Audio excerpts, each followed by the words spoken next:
सब बोलेंगे हालेलुया। तैयार है आज के वचन के सुनने के लिए? Yes, hallelujah.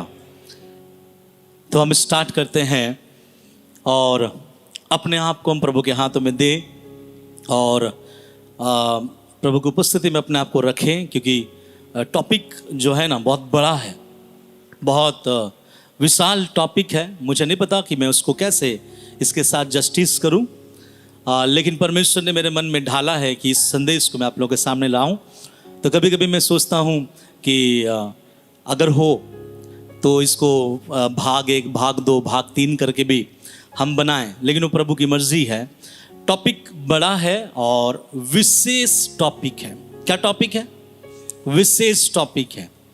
और इस विषय पर जब परमेश्वर के लोग शिथिल पड़ जाते हैं या ठंड पड़ जाते हैं, तब परमेश्वर के लोगों पर कुछ ऐसी बातें हावी हो जाती है, तब परमेश्वर के लोग उसमें जीत नहीं पाता है।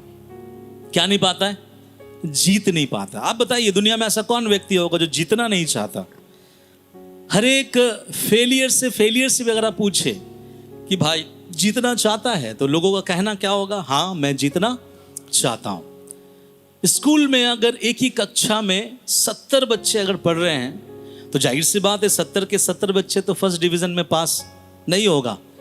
लेकिन आप जैसे माइक्रोफोन में पकड़ा हूं, ऐसे माइक्रोफोन लेके उनके मुंह के सामने रखिएगा और सबसे पूछिएगा कि बेटा, बेटी, तुम क्या चाहते हो एग्जाम में?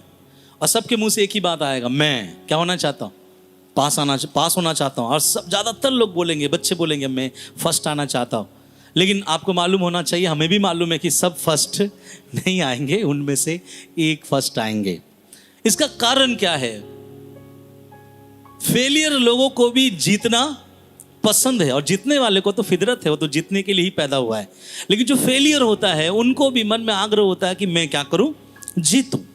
ऐसे ही कुछ हार जीत है मसीह में भी, परमेश्वर में भी। और वो हार और जीत हमें जानना और समझना बहुत जरूरी है। संसार के एग्जाम हार जाए, चल जाएगा। संसार के दौड़ में आप हार जाए तो चल जाएगा, कोई प्रॉब्लम नहीं।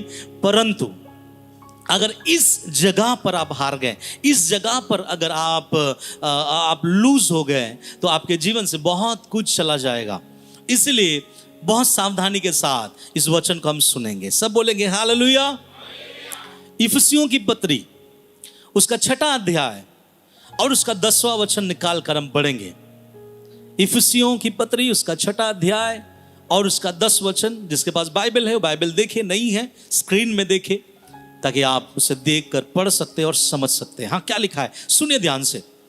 इसलिए प्रभु में और उसकी शक्ति के प्रभाव में बलवंत बनो।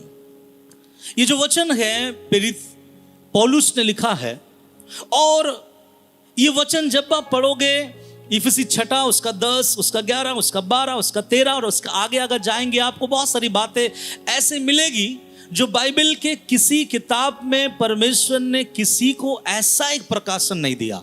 आप देख लीजिएगा बाइबल में ये प्रेरित पौलुस को ये प्रकाशन मिला, और प्रेरित पौलुस इस प्रकाशन को कलीसिया को बांट रहा है, ताकि कलीसिया जान जाए कि हमारे लिए कुछ बातें सामने हैं, जिसके लिए कुछ तैयारियां हमारे जीवन में होना बहुत जरूरी है।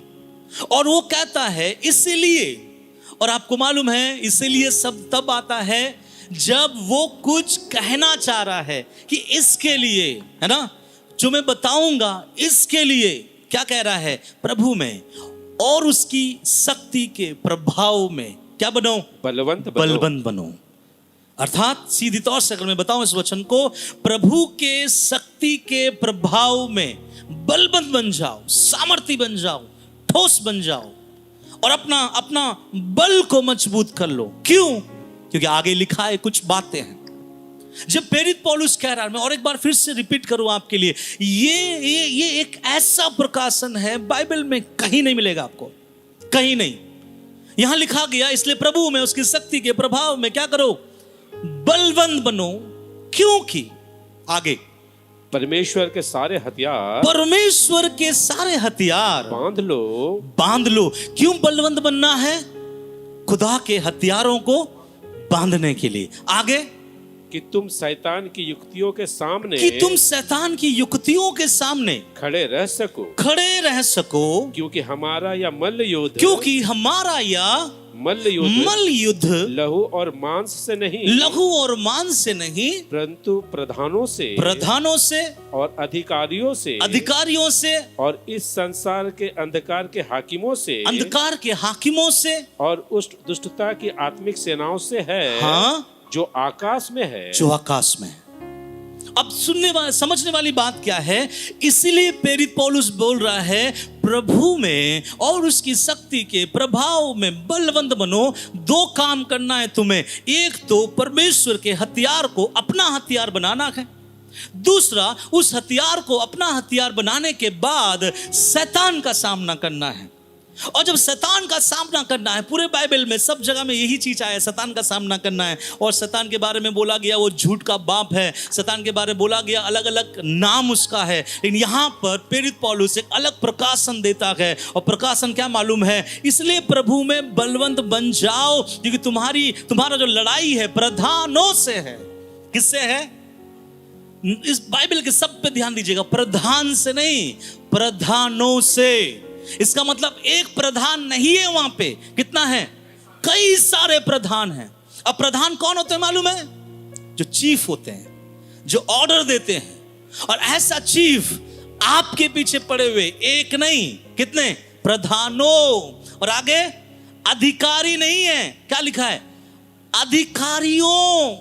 और उसके आगे अंधकार के हाकिम नहीं है, अंधकार के हाकिमों।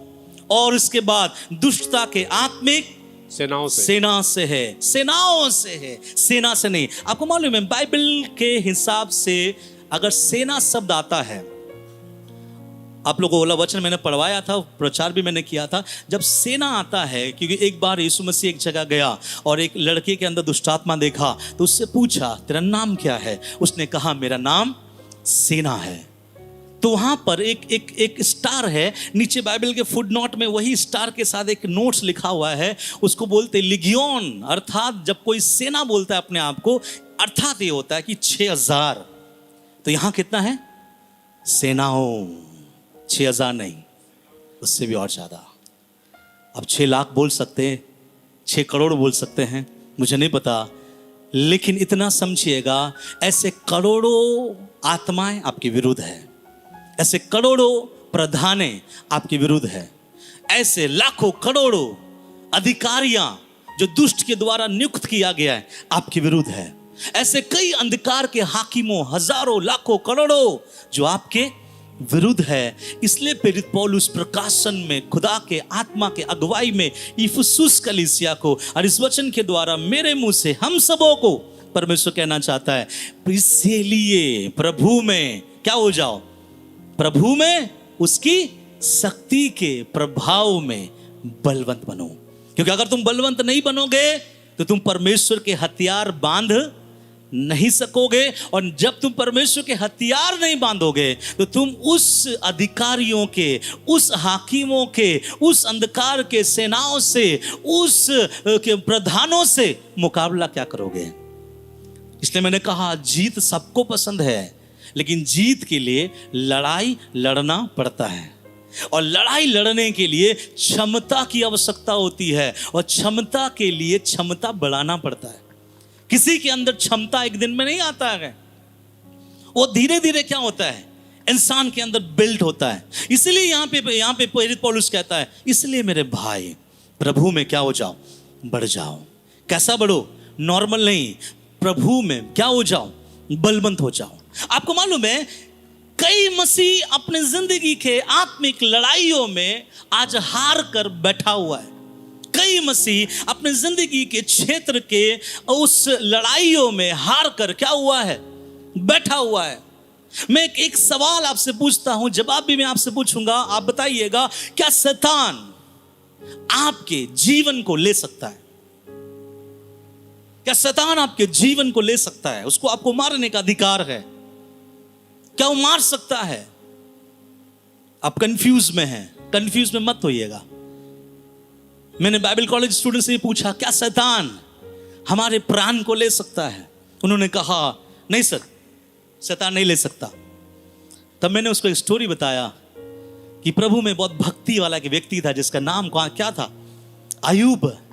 और अय्यूब के बेटे बेटियों को एक ही दिन में शैतान ने क्या कर दिया। तो अगर अय्यूब के बेटे बेटियों को शैतान ने मारा तो उसको मारने का अधिकार है या नहीं है? अब जिंदा हो उसके बदौलत लाखों प्रधानताएं, लाखों अधिकारियां, लाखों सेनाएं, लाखों हाकिम आपके पीछे हैं, फिर भी इस नाक से हम श्वास ले रहे हैं। इसलिए बोला जाता है कि आओ और उस खुदा का धन्यवाद करो कि हम जीवितों के बीच में जीवित पाए जाते हैं। आपको नहीं पता, अंधकार की ताकत है, वो हर समय इसी कोशिश में रहता है कि कब किसको फाड़ खाए। दानिश भैया ने गवाही दिया, 1 इंच 2 इंच मेरा बच गया, नहीं तो मैं क्या हो जाता, धक्का लग जाता, एक्सीडेंट हो जाता, कुछ हो जाता है। मैं बताना चाहता हूं परमेश्वर के लोग ऐसे गवाही दे देकर अपने उम्र में मरेंगे। कब मरेंगे? अपनी उम्र में मरेंगे। जब खुदा बुलाएगा तब हम, अब में से कोई रोक नहीं सकता, हम अपनी उम्र में मरेंगे। लेकिन उससे पहले शैतान हमारे जीवन को हमसे छीन नहीं सकता। हालेलुया।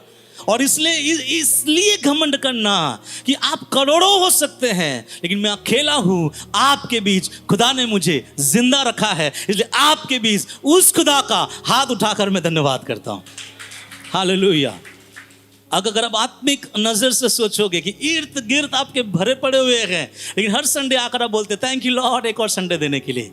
हालेलुया। और ऐसे बोलते बोलते आपके बाल पकेंगे, ऐसे बोलते बोलते मूंछ और दाढ़ी भी पकेंगे, ऐसे बोलते बोलते आपके टखनों में हिलना स्टार्ट हो जाएगा, ऐसे बोलते बोलते आप खुदा को प्यारे भी हो जाएंगे, लेकिन सही उम्र में मरेंगे। सब बोले अपने हाथों को उठाकर, खुदा मैं विश्वास करता हूं मेरे सही उम्र में मैं मरूंगा, है ना। समय से पहले आपको कोई लेके नहीं जाएगा, ये विश्वास रखना।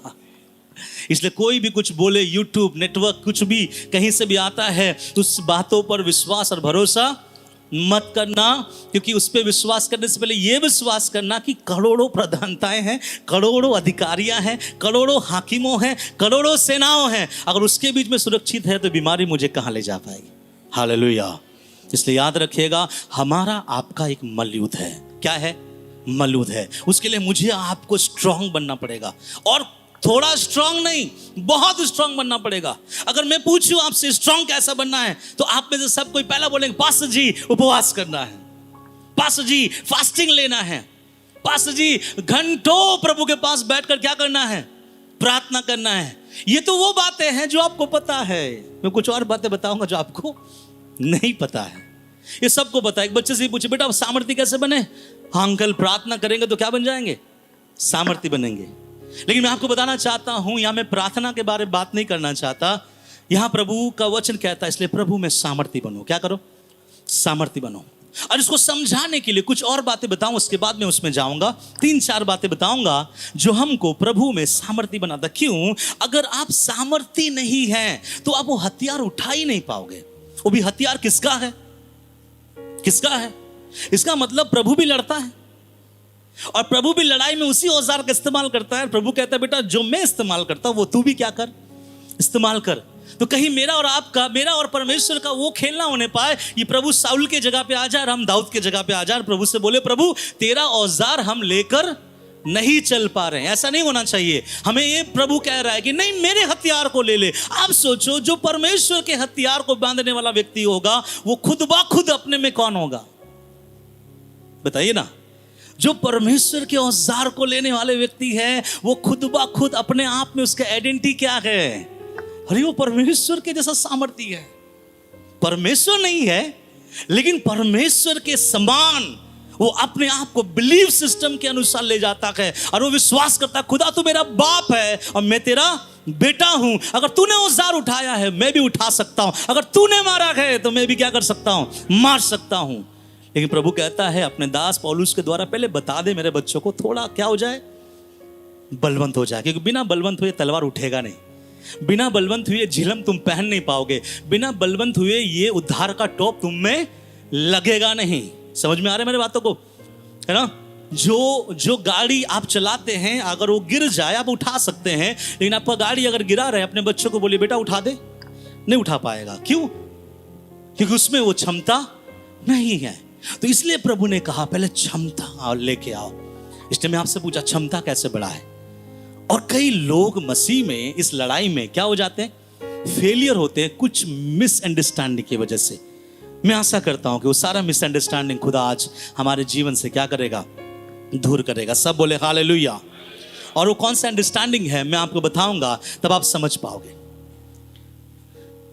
बाइबल जब लिखा गया, जो पुराना नियम या नया नियम जो बाइबल लिखा गया, कोई भी बाइबल पहले अध्याय में और पद में नहीं था।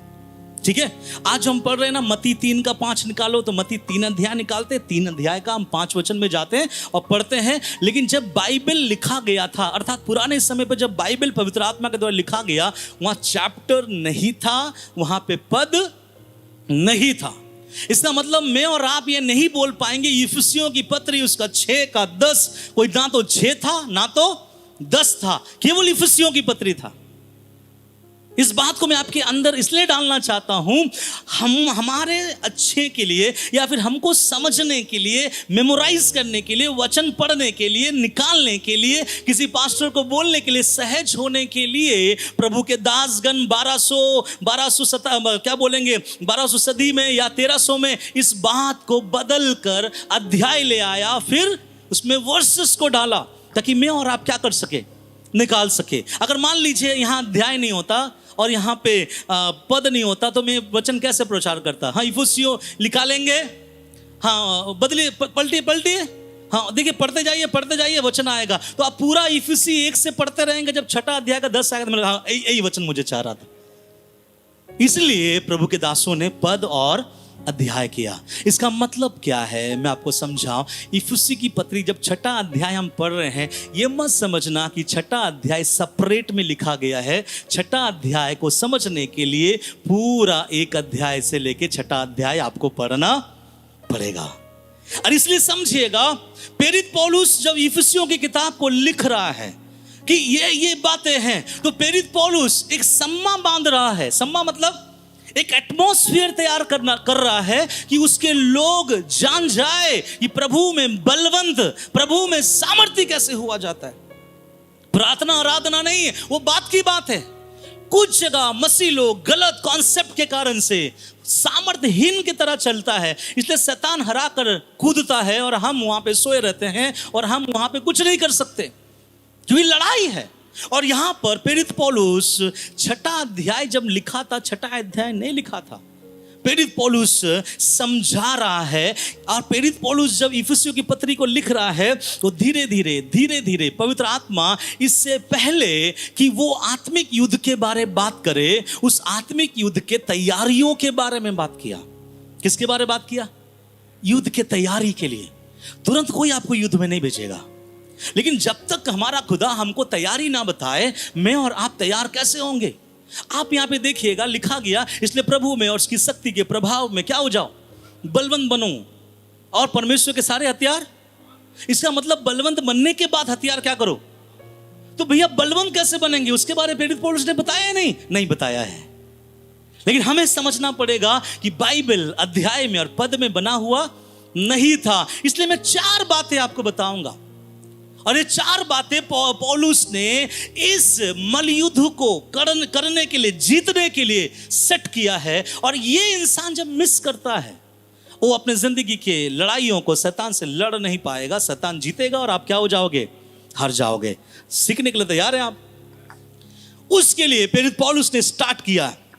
और मैं पहले सबको बोल देना चाहता हूं, आज कुछ लोगों को या आप लोगों को, कुछ बेटे को, कुछ माँ को, कुछ हस्बैंड को, कुछ वाइफ को दुख कांटा लग सकता है, लेकिन मेरा मुंह से, दिमाग से मैं अपने शब्दों को नहीं निकालूंगा। जो परमेश्वर मुझे समझाया है वही मैं समझाऊंगा। इसलिए अगर आपको बुरा लगे, आखिरी में आकर मत बोलना मुझे बुरा लगा। अब घर जाके बोलना प्रभु से, खुदा ये वचन मेरे लिए था, इसलिए आपका बहुत बहुत क्या है, धन्यवाद। और ऐसे भी मैं देख के समझ जाऊंगा किसको बुरा लग रहा है, किसको अच्छा लग रहा है। मैं सोचा ऐला वचन प्रचार नहीं करूं, नहीं तो जो गिफ्ट मिला आपस चला जाएगा।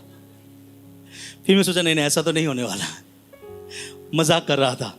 आप सुनिए, जब हम मलयुद्ध लड़ने के लिए सोचते हैं, हर समय हम बोलते हैं शैतान के साथ हमारी लड़ाई है, सब विश्वासी बोलेंगे हाँ पास्टर जी आपने सही कहा है, ये लड़ाई में हमें लड़ना है और ये लड़ाई में हमें जीतना है। लेकिन यहाँ पे प्रभु ने कहा बेटा प्रधानों से, हाकिमों से, अंधकार की ताकतों से और उस दुष्टता के आत्मिक सेनाओं से हजारों करोड़ों लाखों है, तुम बलवंत बनो। कैसे बने बलवंत? उसके बाद ना प्रभु का हम हथियार लेंगे। तब पौलुस ने इसको स्टार्ट किया कि बलवंत कहां से और किस जगह से और कैसे इंसान बन सकता है। 4 रिलेशनशिप को बताया यहाँ पे।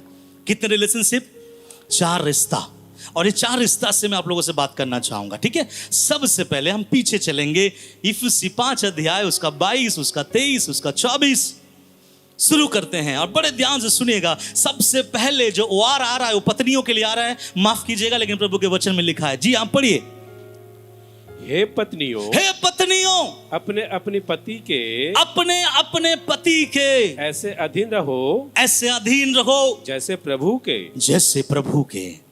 आगे, क्योंकि पति पत्नी का सिर है, क्योंकि पति पत्नी का सिर है, जैसे कि मसीह कलीसिया का सिर है और स्वयं ही देह का उद्धार करता है। 24। हाँ, जैसे कलीसिया, सुनिए, जैसे कलीसिया मसीह के अधीन है, वैसे ही पत्नियां भी हर बात में अपने अपने पति के अधीन रहे। हे पतियों, बस हाँ, पतियों के बारे पढ़ लीजिए, पत्नियों को बुरा लग जाएगा, ठीक है। पत्नियों के बारे पढ़ लीजिए, पतियों के बारे पढ़ लीजिए। हे पतियों, अपनी पत्नी से प्रेम रखो, जैसे मसीह ने भी कलीसिया से प्रेम करके अपने आप को उसके लिए दे दिया। हालेलुया। पत्नियों के लिए भी है और पति के लिए भी है, ठीक है। इसको अपने मन में बैठाइएगा। एक और वचन पढ़ाऊं तो आपको इसका क्लियर समझ में आएगा। अब उसका 32 वचन पढ़ दीजिए। 32। यह भेद तो बड़ा है, यह भेद तो बड़ा है। कौन सा भेद है? कौन सा भेद मालूम है? पति और पत्नी का ये भेद बड़ा है। कलीसिया और परमेश्वर का ये भेद तो बड़ा है। लेकिन यहाँ क्या बोलना चाह रहा है? ये भेद तो बड़ा है, पर मैं यहाँ मसीह और कलीसिया के विषय में कहता हूँ। तो ये वचन किसके लिए बात कर रहा है?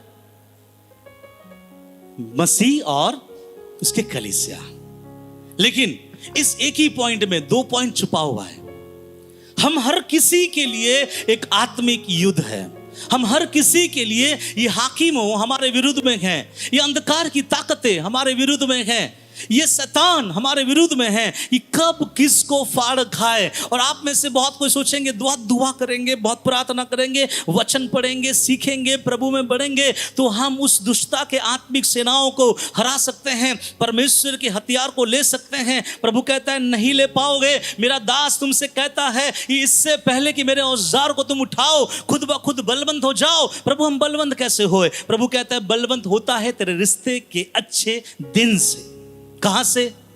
सुनिए, हर वो पत्नी जो मसीह में है, मैं बाहर वालों से बात नहीं कर रहा हूं, हर वो पत्नी जो मसीह में है, अगर मसीह में होकर भी अगर वो अपने पति के अधीन नहीं है, वो उस हाकिमों से लड़ नहीं पाएगा, वो उन शैतान की शक्तियों के विरुद्ध खड़े नहीं हो पाएगा और ना ही वो परमेश्वर के औजार को खुद में बांध सकता है।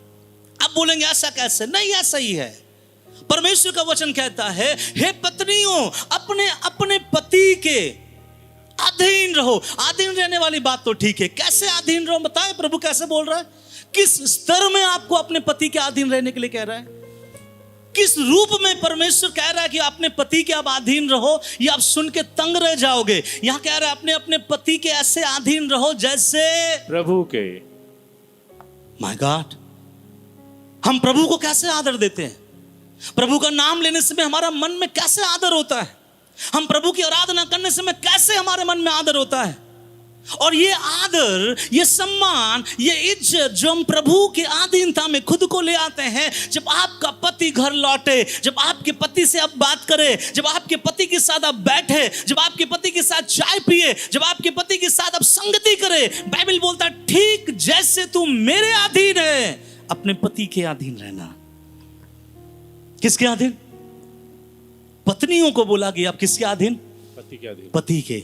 और जो पत्नियां अपने पति के अधीन नहीं है, मलयुद्ध तो दूर की बात है, वो तो खुदा का औजार भी उठा नहीं सकता, नहीं उठा पाएगा, क्योंकि वो बलवंत नहीं है। हमको लगता है दुआ हमको बलवंत बनाती है, हमको लगता है उपवास हमको बलवंत बनाती है, हमको लगता है किसी का दुआ हमको बलवंत बनाती है, हमको लगता है खुदा का नॉलेज हमको बलवंत बनाती है। लेकिन बलवंत बनाने वाली जो बातें हैं, खुदा कहता है इससे पहले कि तू बलवंत बने, बलवंतता के बारे में सोचना स्टार्ट कर। क्या करूं परमेश्वर? तेरे और तेरे पति के बीच का रिश्ता पहले ठीक कर ले। बहुत लोग है कलीसिया आता है लेकिन पति के साथ रिश्ता अच्छा नहीं है। अरे कलीसिया में आके 10 अन्य भाषा बोलने से अच्छा है अपने हस्बैंड को पहले आई लव यू बोलना सीखो। मैं बताना चाहता हूं ऐसे ऐसे कलीसिया है जिसको मैंने देखा है, जिसके बारे में सुना है कि वे लोग अन्य भाषा में बातें करते हैं, बहुत सामर्थ्य, आराधना, सब कुछ होता है, खत्म होने के बाद लड़ाई और झगड़ा भी स्टार्ट होता है और घर में बेलन फेलन सब फेंका फेंकी स्टार्ट होता है। ऐसे ऐसे कलीसियाओं के साथ हम लोग जुड़े हुए थे मेरे बचपन में, जिसका हस्बैंड एंड वाइफ, वो अंकल और आंटी 6 महीना तक बात नहीं करते थे। और ये अंकल कौन है? पासवान है। ये आंटी कौन है? दासी है। और ये दोनों आपस में 6 महीने तक बात नहीं करता था। जब हम जाते थे मुझे बोलता बेटा ये ला चाय लेके दे देना अंकल को, मैं दे देता हूं। अंकल कहता ये पैसा लेके दे देना आंटी को। मैं माजरा क्या है, हो क्या रहा है? तब मैं छोटा था, मुझे इस चीज का कोई ज्ञान नहीं था। मेरे माँ ने कहा बेटा कुछ चल रहा है। फिर थोड़ा जब ज्ञान बढ़ा तब भी मैं देख रहा हूं वही माजरा है। और दोनों आपस में क्या है और क्या सेवा कर रहा है मैं बताऊंगा, आप तंग रह जाओगे। आज उनका सेवा खुदा ने मिटा दिया, खत्म हो गया। उनका सेवकाई नहीं आज खड़गपुर में। आज जो खुदा का दास चले गए, मर गए अपने उम्र के बहुत कम उम्र में, वो दुनिया छोड़ के चला गया। आज वो आंटी प्रभु के सेवकाई में नहीं है, प्रभु में है लेकिन सेवकाई में नहीं है। कारण क्या मालूम है? एक मलयुद्ध था जिसमें आप लड़ नहीं पाए। अरे मलयुद्ध में लड़ाई दुआ और प्रार्थना में तो होता ही है, जिसको मुझे आपको पता है। लेकिन इससे पहले जो बलवंत बनने की तैयारियां हैं वो आपके घर से स्टार्ट होता है। कुछ लोग बोलता है मुझे मेरे पति का कोई चिंता नहीं, मेरे बच्चों का कोई चिंता नहीं, मेरे लोगों का कोई चिंता नहीं, मेरा खुदा देख लेगा। मैं तो सुबह निकल जाता हूँ और प्रभु का सेवा करके आता हूँ और घर में आकर पूछता खाना खाए तो मेरे उदासी से मेरा हस्बैंड भी मसीह है, कैसा क्या करेगा? बोल ही नहीं सकता। कहाँ चली गई थी? खाना वाना नहीं पका। वो हस्बैंड भी मसीह है, बोल नहीं सकता। हस्बैंड बोले कहाँ चली गई थी? अंदर बहुत गुस्सा है, कहाँ चली गए थे? अरे आपको नहीं पता हम सेवा में गए थे। तो उसके जीवन में सेवकाई पहला और उसका हस्बैंड दूसरा नहीं। मैं नहीं कहता, प्रभु कहता है ऐसे अधीन रहो जैसे तुम मेरे अधीन हो। आप प्रभु के कैसे अधीन हो? मैं पूछना चाहता हूं डायरेक्टली हमारे घर, हमारे कलीसिया के महिलाओं को, जो बीबी है किसी का, आपके हस्बैंड के अधीन आपको रहना पड़ेगा। ऑप्शन नहीं है, रहना ही है। नहीं तो आप बलवंत बन नहीं पाओगे। कैसे अधीन रहे? बाइबल में लिखा गया है हे पति अपने अपने पति के ऐसे अधीन रहो जैसे प्रभु के। और आगे क्या लिखा है 23 वचन में? क्योंकि पति पत्नी का सिर है। कितने पत्नियां अपने पति को सिर मानते हैं, या कितने पत्नियां अपने पति को सिर के दर्द मानते हैं? नहीं समझे? अरे समझ गए, हंसेंगे नहीं। कितने पत्नियां अपने पति को सिर मानते हैं और कितने पत्नियां अपने पति को सिर का दर्द मानती हैं। अरे ये क्यों आ गया अभी? और थोड़ा बाहर रहता तो अच्छा रहता। अरे तुम चुप रहो ना, तुम जब भी बोलते हो कुछ गलत ही बोलते हो। मैंने कभी कभी देखा है किसी लोगों को, मैंने बहुत बार बताया है कि कुछ भी लोग बोलेंगे, कोई आएंगे भैया एक हमारे जीवन में बहुत समस्या हो गया है, मुझे 200 रुपया का उधार चाहिए, थोड़ा दीजिए ना, हम आपको 5 दिन ला के देंगे। वो पति पीछे देखेगी, किसको देख रही है? दे दे। पत्नी बोलता है तो यहां से निकाल के हम क्या करते? किसके अधीन है पति? किसके अधीन है? बोलिए ना। हाँ मैं बोलना चाहता हूं, ज्यादा पैसे का बात है तो पति पत्नी से आपस में क्या कर लो, बात कर लो। 200 रुपया के लिए पति पत्नी को देख के समझिएगा।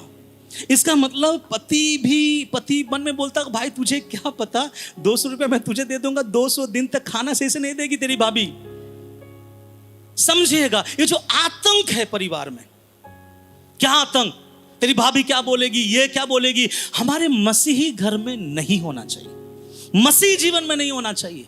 मसीह जीवन में ट्रस्ट होना चाहिए, मसीह जीवन में विश्वास होना चाहिए। मसीह जीवन में अपने हस्बैंड के इतना अधीन रहो जैसे प्रभु के। और आगे क्या लिखा है मानो 24 वचन में, पर जैसे कलीसिया मसीह के अधीन है वैसे ही पत्नियां भी हर बात में, किस बात में?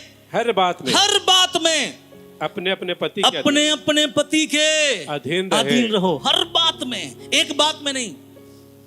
आज पति घर से जा रहा था, बाहर से उसने कॉल किया, अरे सुनती हो आज ना मुझे मछली खाने का मन हो रहा है, फ्रिज में जो मछली है उसे निकाल कर बना दो।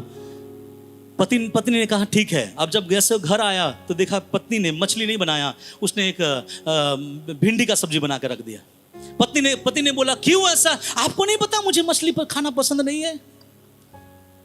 सुनिएगा ध्यान से, अन्य जातियों में बहुत होता है। मैं रात को सोती हूं, मेरा हस्बैंड दिन को सोता है। मुझे चाय पसंद है, उसको कॉफी पसंद है। मुझे मीट पसंद है, उसको अंडा पसंद है। भैया हम मसीह लोग हैं। कौन है?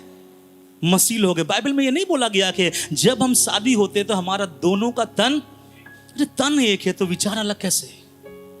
जब मेरा शादी होने वाला था, मेरी वाइफ को सिर्फ भुंजिया आता था। क्या आता था? अब पूरा डिटेल्स नहीं बोल सकते, प्रचार यहीं खत्म हो जाएगा। तो मैंने बोला अरे किससे पाला पड़ गया भाई, कौन आ रहा है मेरा वाइफ बनकर, कैसे होगा, कैसे चलेगा?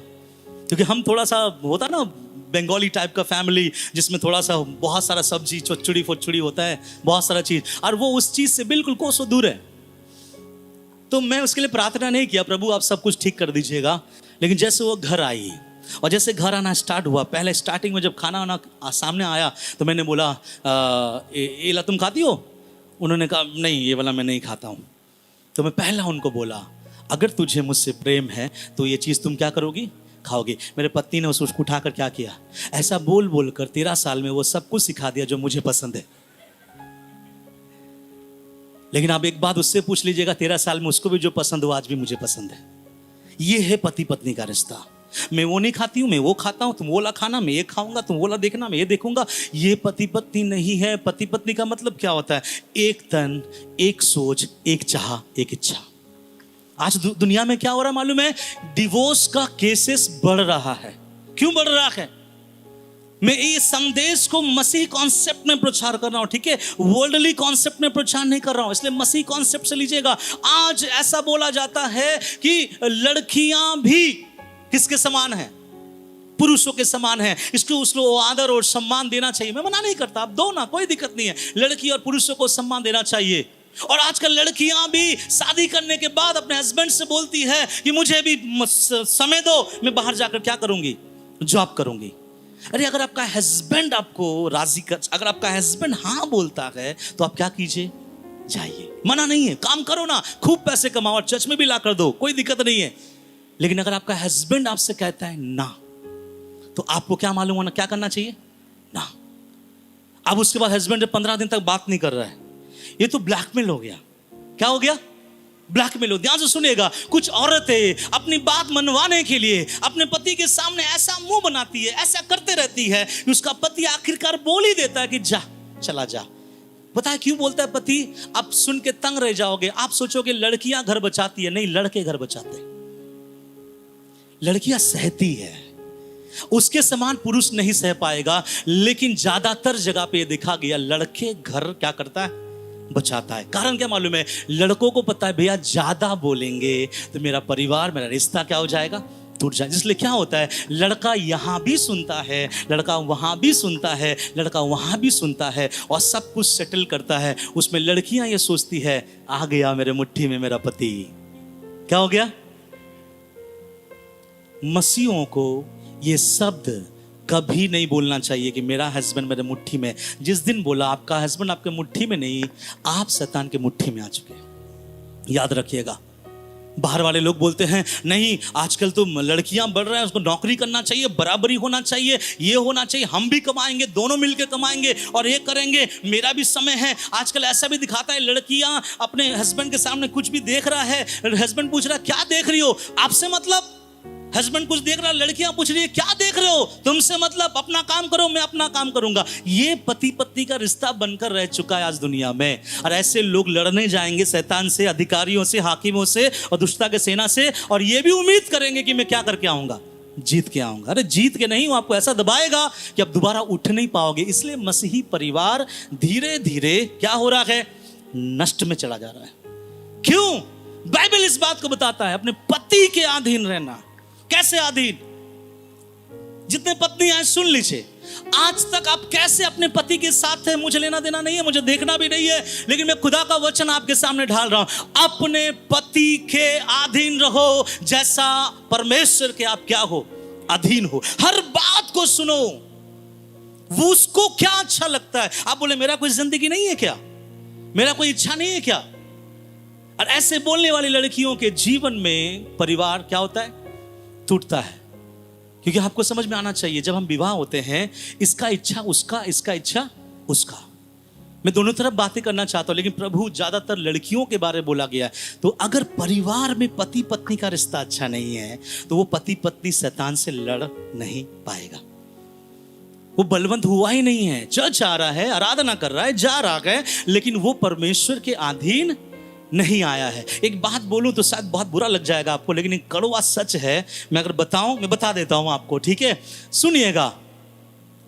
यीशु मसीह ने आदम को बनाया, और आदम को बनाने के बाद यीशु मसीह आदम के जैसा हवा नहीं बनाया। जो यीशु आदम को मिट्टी से बनाया, क्या वो यीशु हवा को मिट्टी से नहीं बना सकता था? क्या लगता है आपको, बना सकता था? हाँ या नहीं? हाँ। फिर मेरे खुदा ने हवा को मिट्टी से क्यों नहीं बनाया? क्यों प्रभु एक हवा के लिए भी मिट्टी का गोला लाएगा, और जैसे आदम को बनाया था वैसे ही बना देने से अच्छा होता? नहीं, मेरा परमेश्वर हर स्त्रियों को कुछ बात सिखाना चाह रहा था कि तू अलग से नहीं बनाई गई, तू अपने पति से निकाली गई है, उसके अधीन रहो। एक और बातें बोलूं जो छोटी में बड़ी बात हो जाएगा। आपका मालिक आपका हस्बैंड है। आपका मालिक, आप बोलेंगे कैसे? मैं बोलना स्त्रियों को बोल रहा हूं, आपका मालिक कौन है? क्यों मालिक आपका हस्बैंड है? मैं मेरे वाइफ का मालिक हूं, काम नहीं मेरा, नौकर नहीं है, पर मैं उसका क्या हूं? कैसे बोलेंगे? अरे वो मुझसे निकाला गया है, मुझ में से बना है, मैं उसमें से नहीं बना हूं। पत्नियां, आप अपने पति से आए हैं, आपसे आपका पति नहीं आया है। और जब प्रभु श्राप दे रहा था हवा को, वो श्राप में भी एक आशीष छुपा हुआ है। प्रभु ने बोला तेरा हर एक ध्यान, तेरा मनसा, तेरा लालसा आगे से किसकी ओर रहेगा? किसकी ओर? तेरे पति की ओर। लेकिन दुनिया बदल गया है। पल्सर चल रहा है, स्कूटी जाना चाहिए था, आज स्कूटी जा रहा है, पल्सर पीछे जा रहा है। कुछ लोग समझ गए, कुछ लोग समझ गए, है ना? जो समझ गए इसका मतलब बोला एक्सपर्ट है वो लोग। प्रभु ने क्या बोला था? प्रभु ने बोला था हवा तेरा लालसा कहां होगा? कहां होगा? तेरे पति के ऊपर में। और इसका मतलब आदम का लालसा कहां होगा? नहीं होगा, पत्नी का लालसा होगा उसके ऊपर में। क्यों पता है?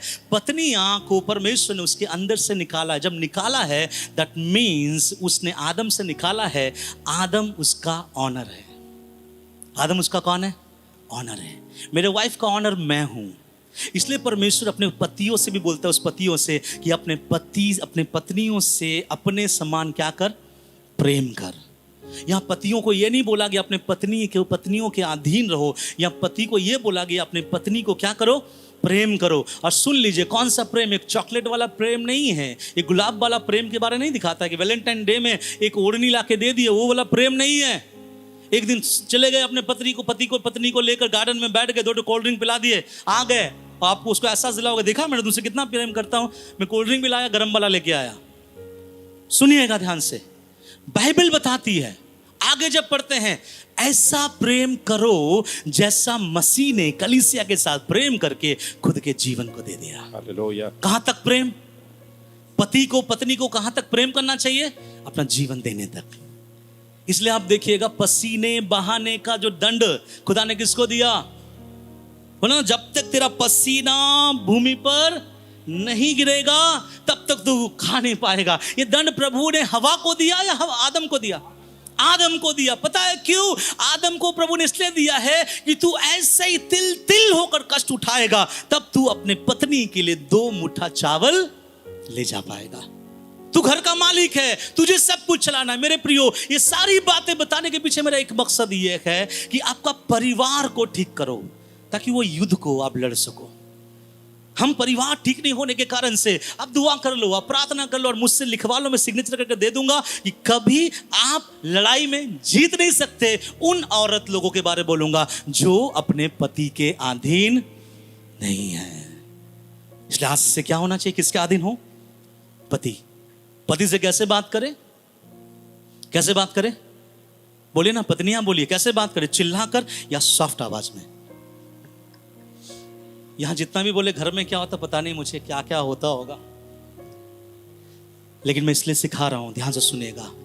आपका घर खुदा देखता है, आपका घर, आपका रिश्ता शैतान भी देखता है।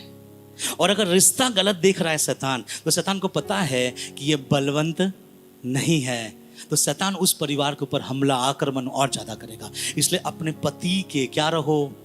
अधीन रहो। कैसे अधीन रहना है? दुआ करो आज के बाद, प्रभु मेरे पति के कैसे अधीन रहो। प्रभु कहता है हर बात में। किस बात में? हर बात में। कहाँ जाना है पति से पूछो, अगर पति बोलता है जाओ तो जाओ। वहां पे आपका मन कच्चा मीठा खटुआ नहीं होना चाहिए। क्यों? आपको ये चीज होना चाहिए, मुझे ये आज्ञा मेरे पति ने, मेरे पास्टर ने नहीं सिखाया, खुदा के कलाम ने मुझे सिखाया। अगर मैं उस प्रभु से प्रेम करता हूं, उसके वचन से भी प्रेम करता हूं। बाइबल में सुनिएगा, प्रभु का वचन में क्या लिखा है मालूम है? वो पुरुष उसके आज्ञाओं से, उसके व्यवस्था से खुश रहता है। किससे खुश रहता है?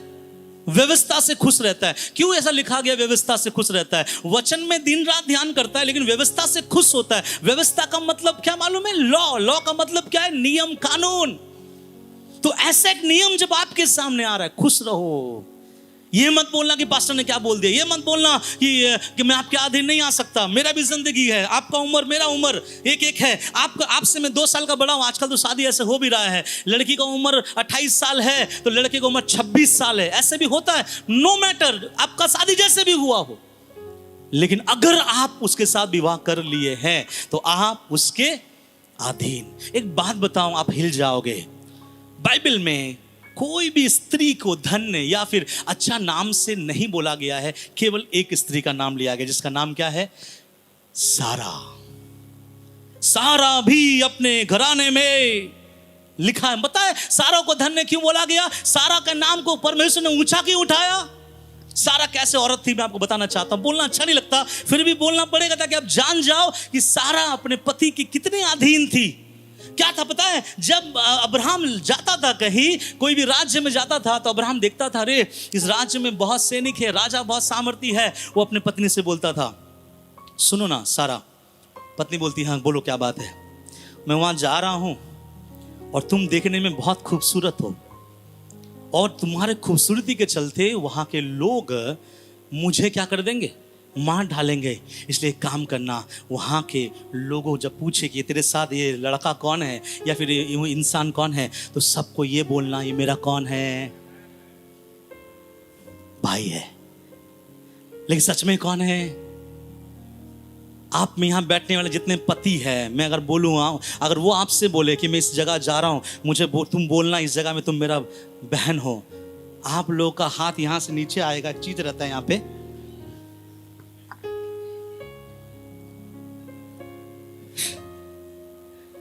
आप लोग शर्म नहीं आता है? क्यों मुझे यहाँ पे अपना बहन बना रहे हो? क्या कारण है? ये कारण है, वो कारण है। वहीं लड़ाई, मारपीट, झगड़ा, वहीं पर ही कॉफिन उफिन सब आ जाएगा। लेकिन अब सारा ने क्या बोला मालूम है? जो आ गया।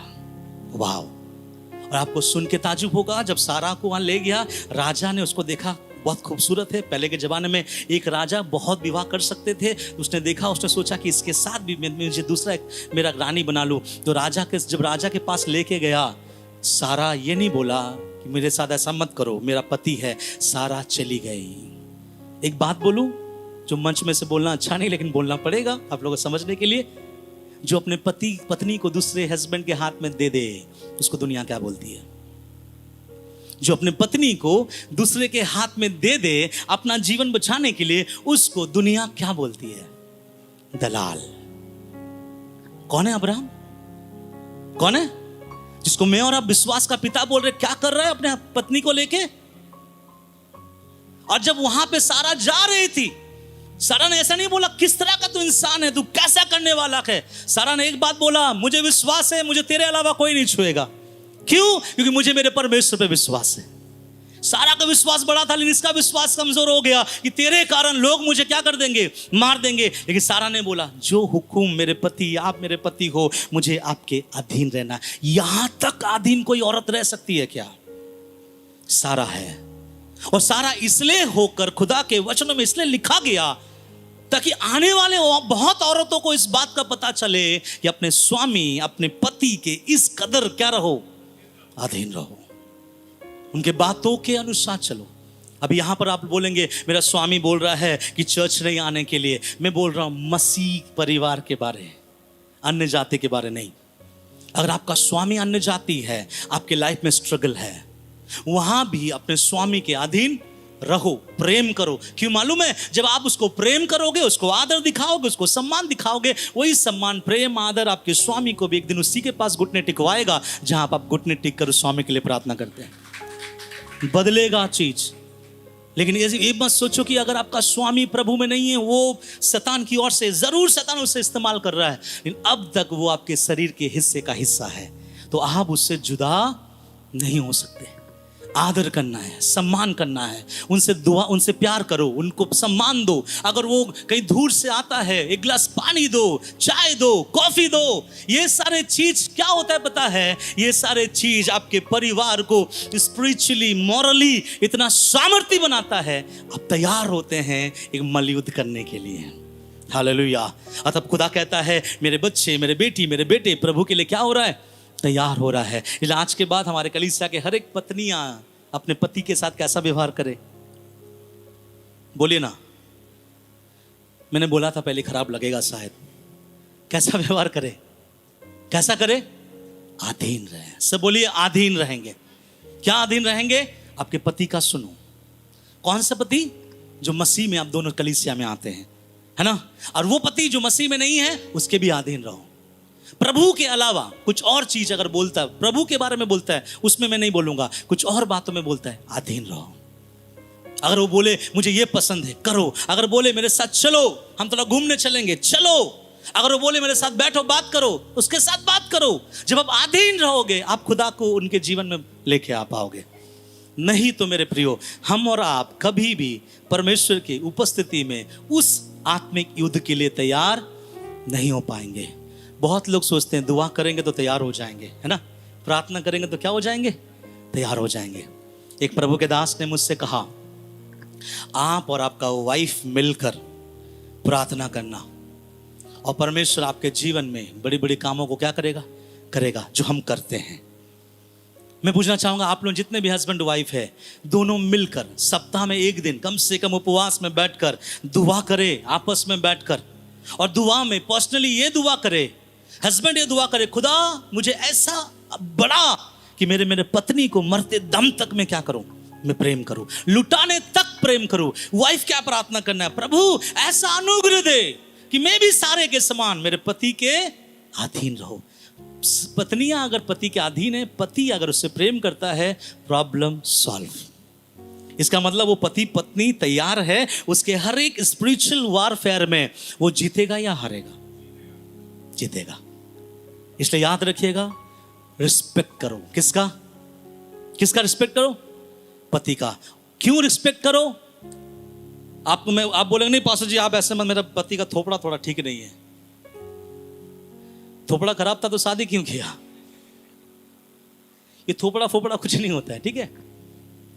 दिल सबसे बड़ा होता है कि नहीं होता है?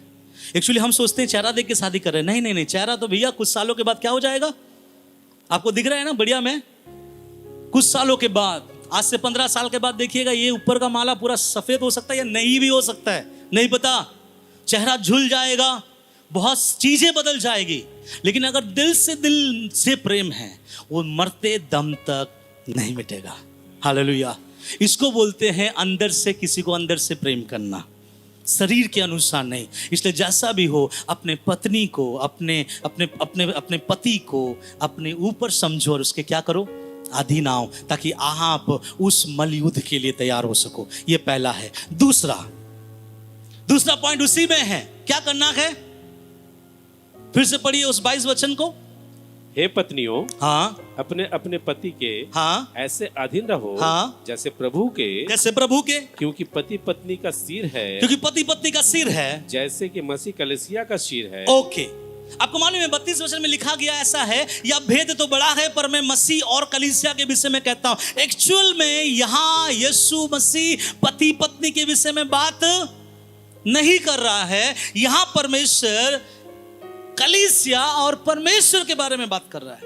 लेकिन फिर भी यहां पर नीचे लिखा गया है कि पति पत्नी आपस में इस रिश्ते में बने रहिए। आप दूसरा सवाल आता है, कैसे हम उस मलयुद्ध के लिए तैयार होंगे? लिखा गया है कलीसिया खुदा के अधीन रहो। किसके अधीन? बोलिए, हम परमेश्वर के अधीन रहना है।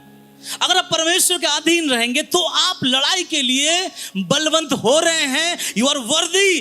आप उस योग्य हो चुके हो कि खुदा के औजारों को क्या कर लो, बांध लो। आप उस योग्य हो चुके हैं इन हाकिमों को, अधिकारियों को, शैतानों को हरा दे आप।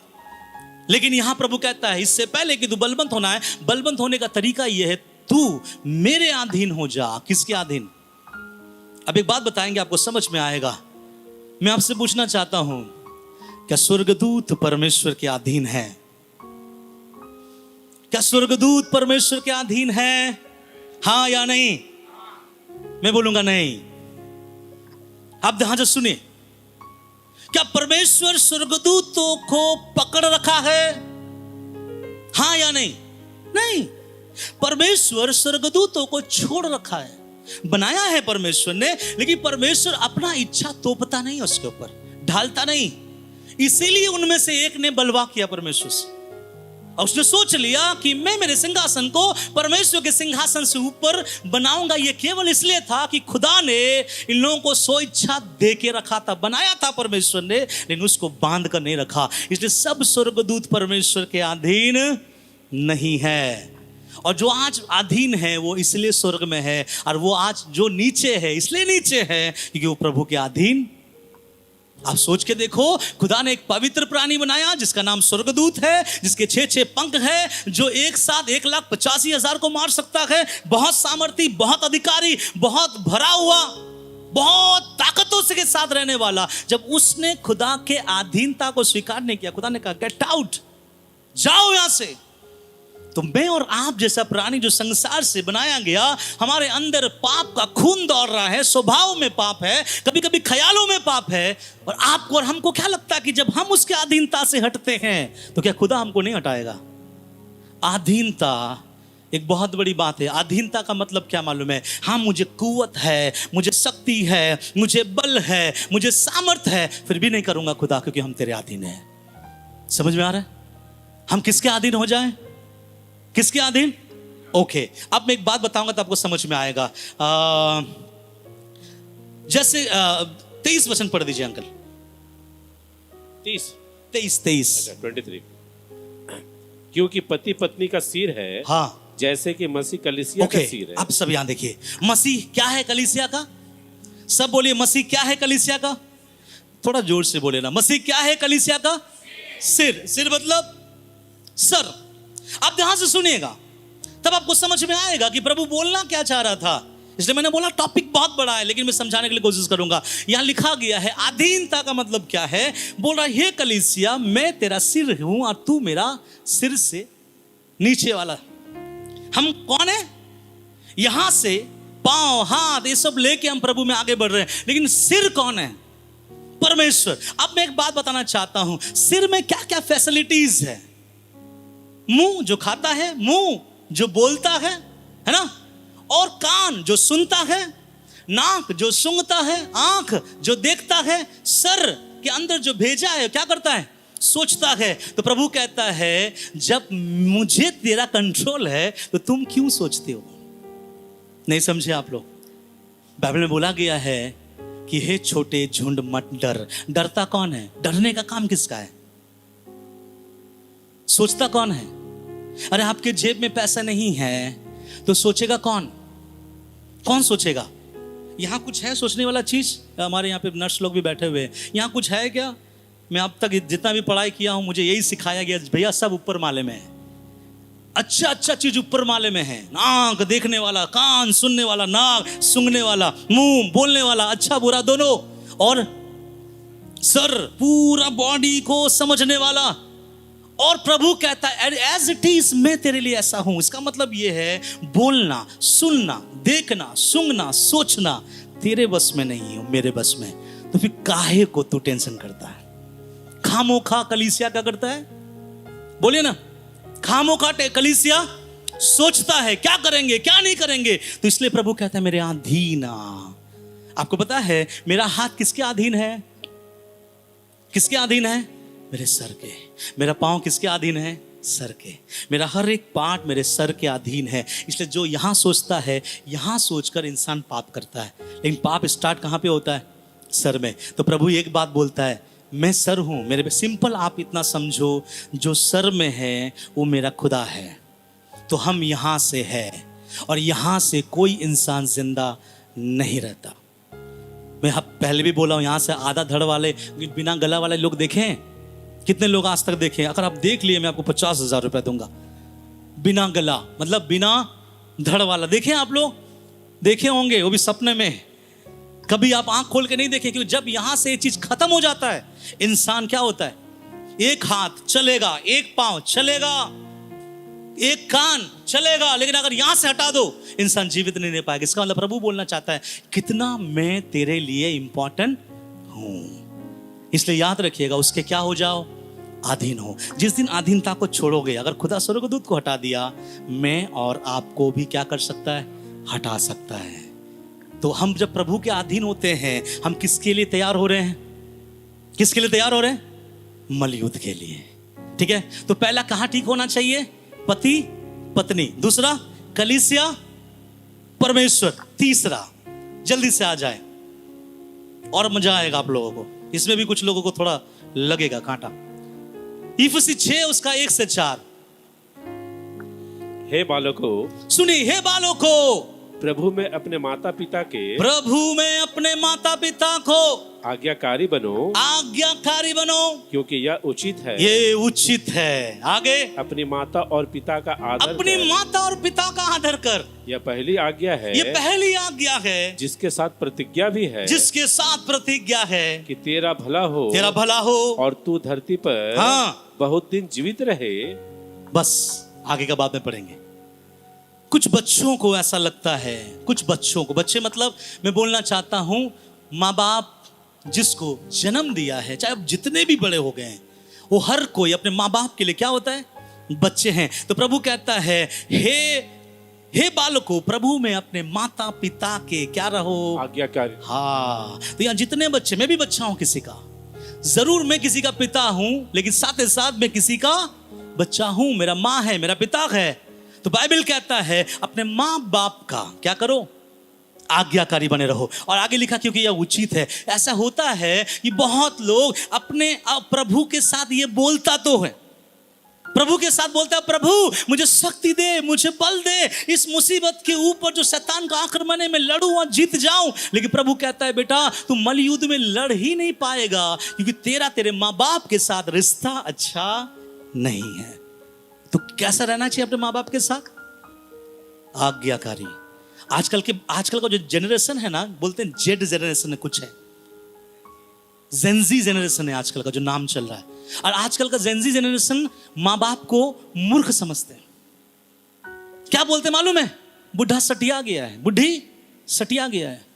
अच्छा, माँ बाप बोले बेटा वहां नहीं जाना, बेटी वो मत करना, बेटा वो मत देखना, बेटी वहां पे मत छूना, तो वो अपने दोस्तों के साथ बोलता है जाने दे यार, मेरा माँ बाप बूढ़ा बूढ़ी हो गया, सटिया गया है। उनको क्या पता कि हमारे युग में क्या चल रहा है। वो पुराने ख्यालात के हैं भैया, वो जितने भी ख्यालात के हैं, लेकिन खुदा ने उसको आपको माँ बाप बनाया। जब माँ बाप बनाया है, आपको उसके अधीन आना बहुत जरूरी है। और प्रभु कहता है उसके आज्ञाकारी बनो।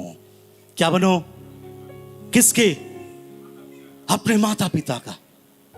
अगर आपके माँ बाप जिंदा है तो धन्यवाद दो प्रभु का, और वो मर गए हैं तो याद करो कि आपने उसके लिए क्या किया। अगर ये वचन आपको अब मिल रहा है जब आपके माँ बाप नहीं है, कोई बात नहीं है, लेकिन अगर माँ बाप है, बाइबल कहता है अपने माँ बाप के आज्ञाकारी बनो। मैं अगर मेरे माँ बाप का ना सुनूं और मैं प्रभु के सामने बैठूं और दुष्ट आत्मा के लिए लड़ने के लिए सामर्थ मांगूं, तो खुदा कहेगा बेटा तू तैयार नहीं है, तू बलवंत नहीं है मेरे औजार को उठाने के लिए। मैं बोलूंगा प्रभु क्यों? प्रभु कहेगा क्योंकि तू अपने माँ बाप का आज्ञा। इसलिए जितने बच्चे पड़े हुए हैं, एक बात याद रखो, हमको अपने माँ बाप का क्या करना है? हाँ, कभी मत बोलना पुराने ख्यालात का माँ बाप है, ओल्ड फैशन न्यू फैशन। ये ओल्ड और न्यू फैशन दुनिया ने लाया है। किसने लाया है? दुनिया ने। और आजकल लोग माँ बाप को पसंद नहीं करते। अगर माँ बाप अपने बेटे बेटी से बोले बेटी तेरे लिए लड़का ठीक नहीं, बेटा तेरे लिए लड़की ठीक नहीं है, आपको नहीं पता आपको शादी करना है कि मुझे शादी करना है। और ऐसे कई लोग जब विवाह करते हैं, बाद में उनका हाथ यहां जाता है, और एक मोमेंट तो आता है जब वो कहता है हाय मैंने मेरे सिखाने वालों के विरुद्ध में मैंने काम किया। आपका माँ बाप कौन है पता है? जिसने आपको पैदा किया है तो ज्ञान भी दे सकता है। याद रखिएगा, अगर आपके माँ बाप ने आपको पैदा किया है तो आपको ज्ञान दे सकता है। लेकिन आजकल के कुछ लड़के, आजकल की कुछ लड़कियों को लगता है मेरे माँ बाप के आज्ञाओं को मानकर कोई फायदा नहीं होने वाला, मेरी मर्जी चलेगी, मुझे जो पसंद है वो चलेगा। माँ बाप कहता है बेटा ये कपड़ा मत पहन, तो घर से तो वही कपड़ा पहन के जाएगा जो माँ बाप ने चाहा है, लेकिन बैग के अंदर एक और कपड़ा रहता है, बाथरूम जाती है और चेंज करती है और वो पहन के घूमते ही।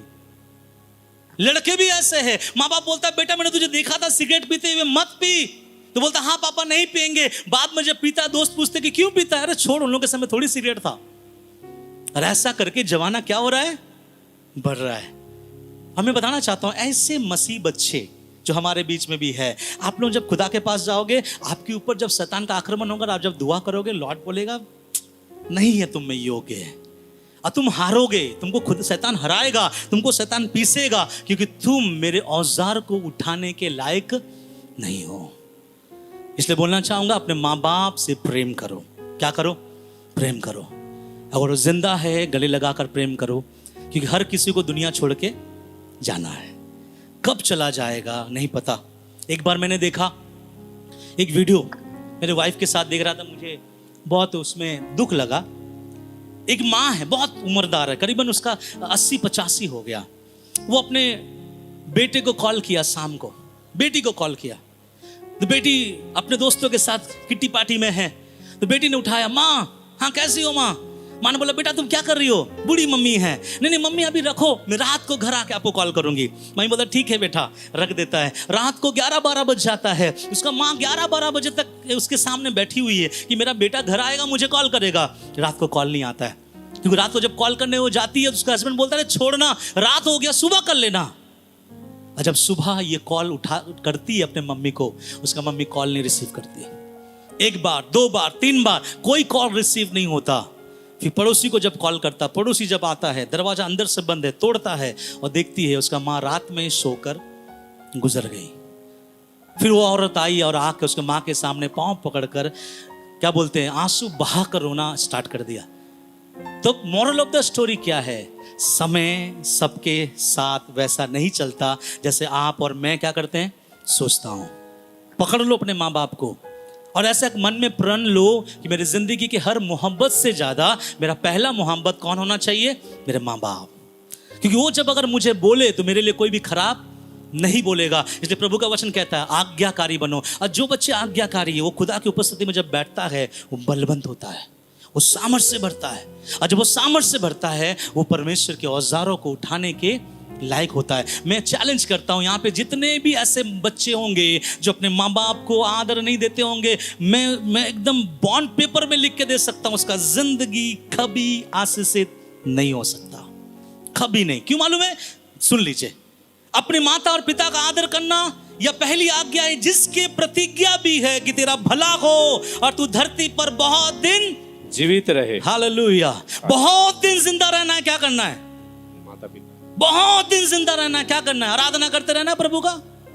प्रभु कह रहा है बहुत दिन जिंदा रहना के काम करना मेरे बच्चे, अपने माँ बाप का आदर करना, अपने माँ बाप को, उसके आज्ञाओं को मानना, अपने माँ बाप के चरणों में लिपटे रहना, उनके इच्छाओं पे चलना, अपनी मर्जी पे नहीं। इसलिए यहाँ पे लिखा गया तेरा भला हो और तू बहुत दिन तक।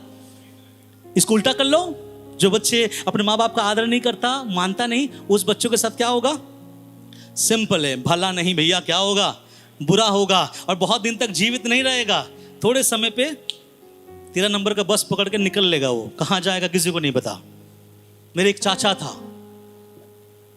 अपने जवानी की उम्र में विवाह नहीं किया उसने। वो अपने माँ को तिरस्कृत करता था, अपने भाई को गाली देता था, और सब उससे बहुत परेशान था। उसको लोग बोलते थे अरे अपने माँ को तो कम से कम प्यार कर ले। वो माँ तक को हाथ उठाया, मारता था। ये देखकर हमें बहुत बुरा लगता था। उस समय हम बहुत छोटे छोटे थे, लेकिन एक समय ऐसे आया, आखिरी समय पर वो पागल सा हो गया। मैं उससे हॉस्पिटल में जब मिलने गया, मेरे चाचा से मैंने बात किया, और मेरा चाचा पीने वाला था, तो मैं सोचा कि उनको शायद कुछ खाने का मन हो रहा था। मैं कुछ पैसा निकाल के उसको दिया, और सुनने में आया कि जो उसको पैसा दिया, वो पैसा को लिया नहीं, पैसा को लेके खेल रहा था, पागल हो गया, और बहुत कम उम्र में दुनिया छोड़कर। भैया खुदा का वचन है, झूठ नहीं बोलता। डरना है तो डर लो, नहीं तो बाद में डरने का समय नहीं मिलेगा। हम लड़ना चाहते हैं ना शैतान से, पहले अपने माँ बाप को आदर करना सीखो, अपने पिता का आदर करना सीखो, माँ को आदर करना सीखो। ऐसे कभी कभी आपके माँ बाप आपके सामने ख्वाहिशें रखेंगे, आपके सामने मन रखेंगे, बेटा बेटी ये वो। और इतना बता दो, जब माँ बाप बड़े हो जाते हैं, बच्चे उनके लिए माँ बाप जैसा बन जाते हैं। नहीं समझ रहे? माँ बाप जब आपको पैदा करता है तो एक समय होता है कि माँ बाप आपको पैसे देंगे, खिलाएंगे पिलाएंगे, सब कुछ रखेंगे। एक समय ऐसे आता है जब आप बड़े हो जाते हैं, आपका माँ बाप कमाना धमाना छोड़ देता है, तो उस हालात में आपके माँ बाप के लिए आप माँ बाप बन जाते हो। तो वो आपसे आशा करता है बेटा बेटी। तो उस समय हमको क्या करना है? नहीं है, हम नहीं कर सकते। हमें गाड़ी भाड़ा कर देंगे, आप चले जाना डॉक्टर के पास। लोग जैसे बोलते हैं आजकल, मैं मेरे दोस्त को भेज दूंगा, वो देख लेगा आपको। आपको नहीं मालूम मेरे ऑफिस का समय हो रहा है, आपको नहीं मालूम आपका क्या घटिया सोच है माँ, आपको नहीं मालूम आज के जमाने में लोग ऐसे कपड़े पहनते हैं। माँ कहता नहीं बेटा हमारे यहाँ पे नहीं ऐसा पहना करता, नहीं आपको नहीं मालूम, आप पुराने ख्यालात के लोग हैं। और माँ बाप के रिश्तों को ठुकरा कर मसीह बच्चे जो आजकल दौड़ रहे हैं ऐसे दुनिया में, जब वो आके दुआ करता है, शैतान उसके ऊपर इतना हावी होता है क्योंकि वो बलवान अभी तक हुआ ही। इसलिए मैं तो बोलता हूं, जिंदा है माँ बाप, कदर करो, क्योंकि एक दिन देने वाला फल कल सूखेगा, और कल सूखने वाला पेड़ गिर भी जाएगा। फिर वो पेड़ जो इसको बुराई करता था वो भी बढ़ेगा, और वो भी सूखेगा, और वो भी क्या हो जाएगा? गिरेगा।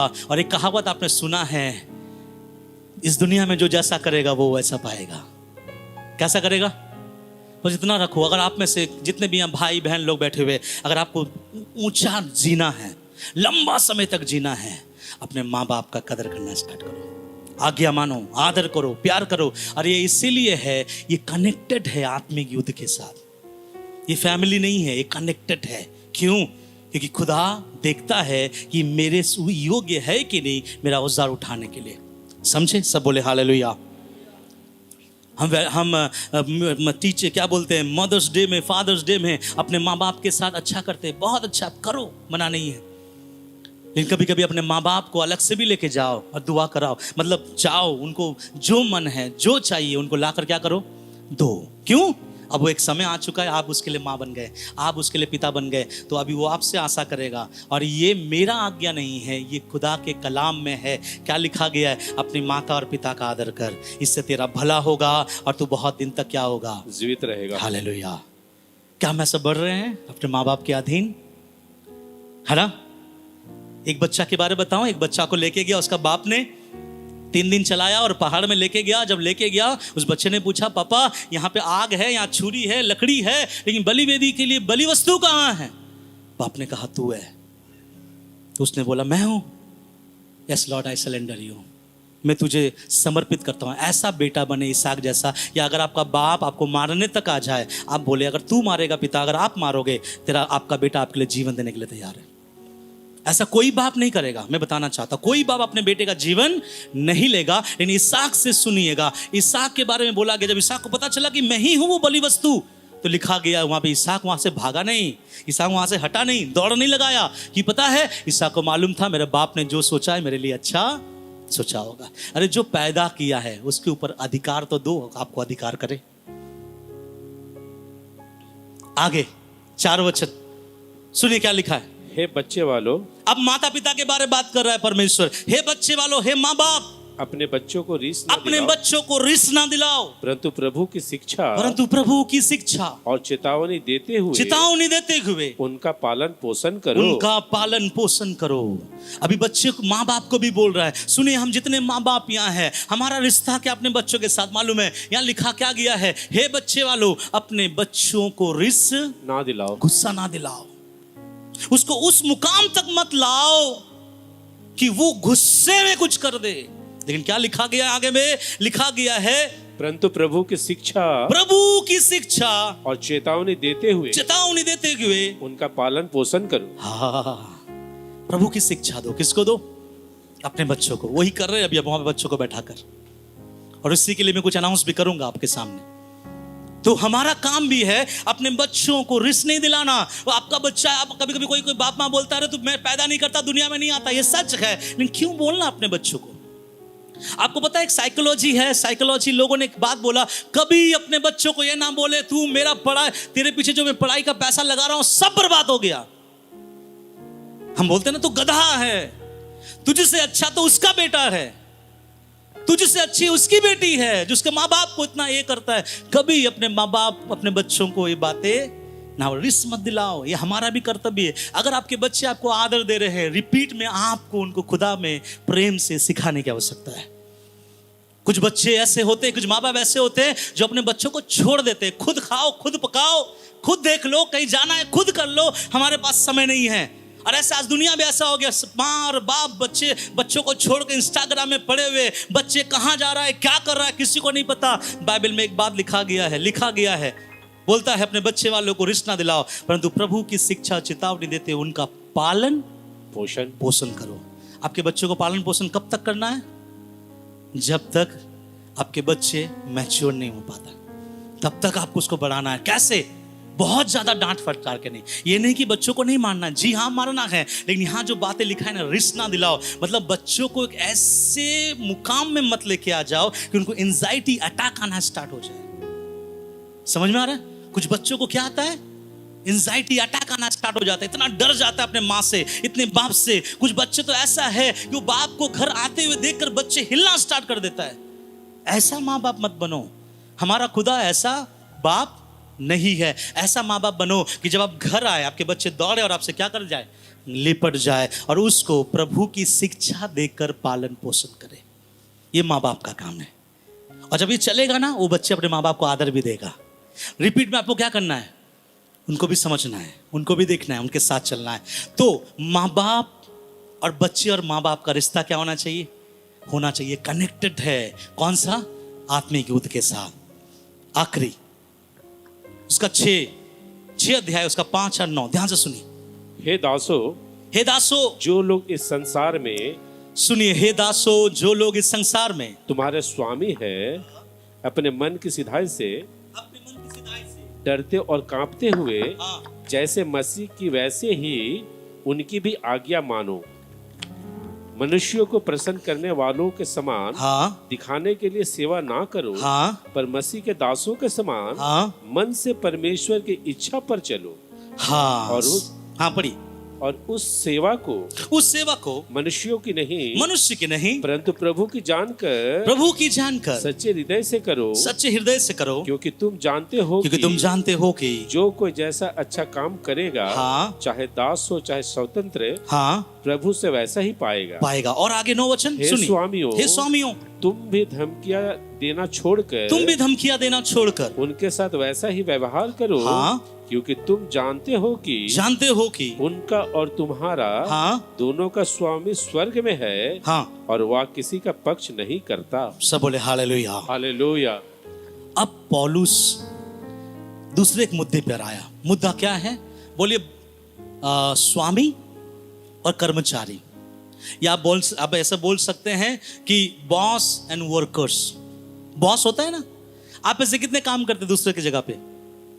कितने लोग काम करते हैं? ओके। आप में से कितने बॉस हैं? आपके अंडर कुछ लोग काम करता है? नहीं है? यहाँ पे एक बैठा हुआ है अंकल, आपके अंडर काम करता है? कुछ लोग काम करते हैं आपके अंडर? ओके। और ब्रदर सोईबाल? नहीं, आप किसी के अंडर है। और बाकी लोग?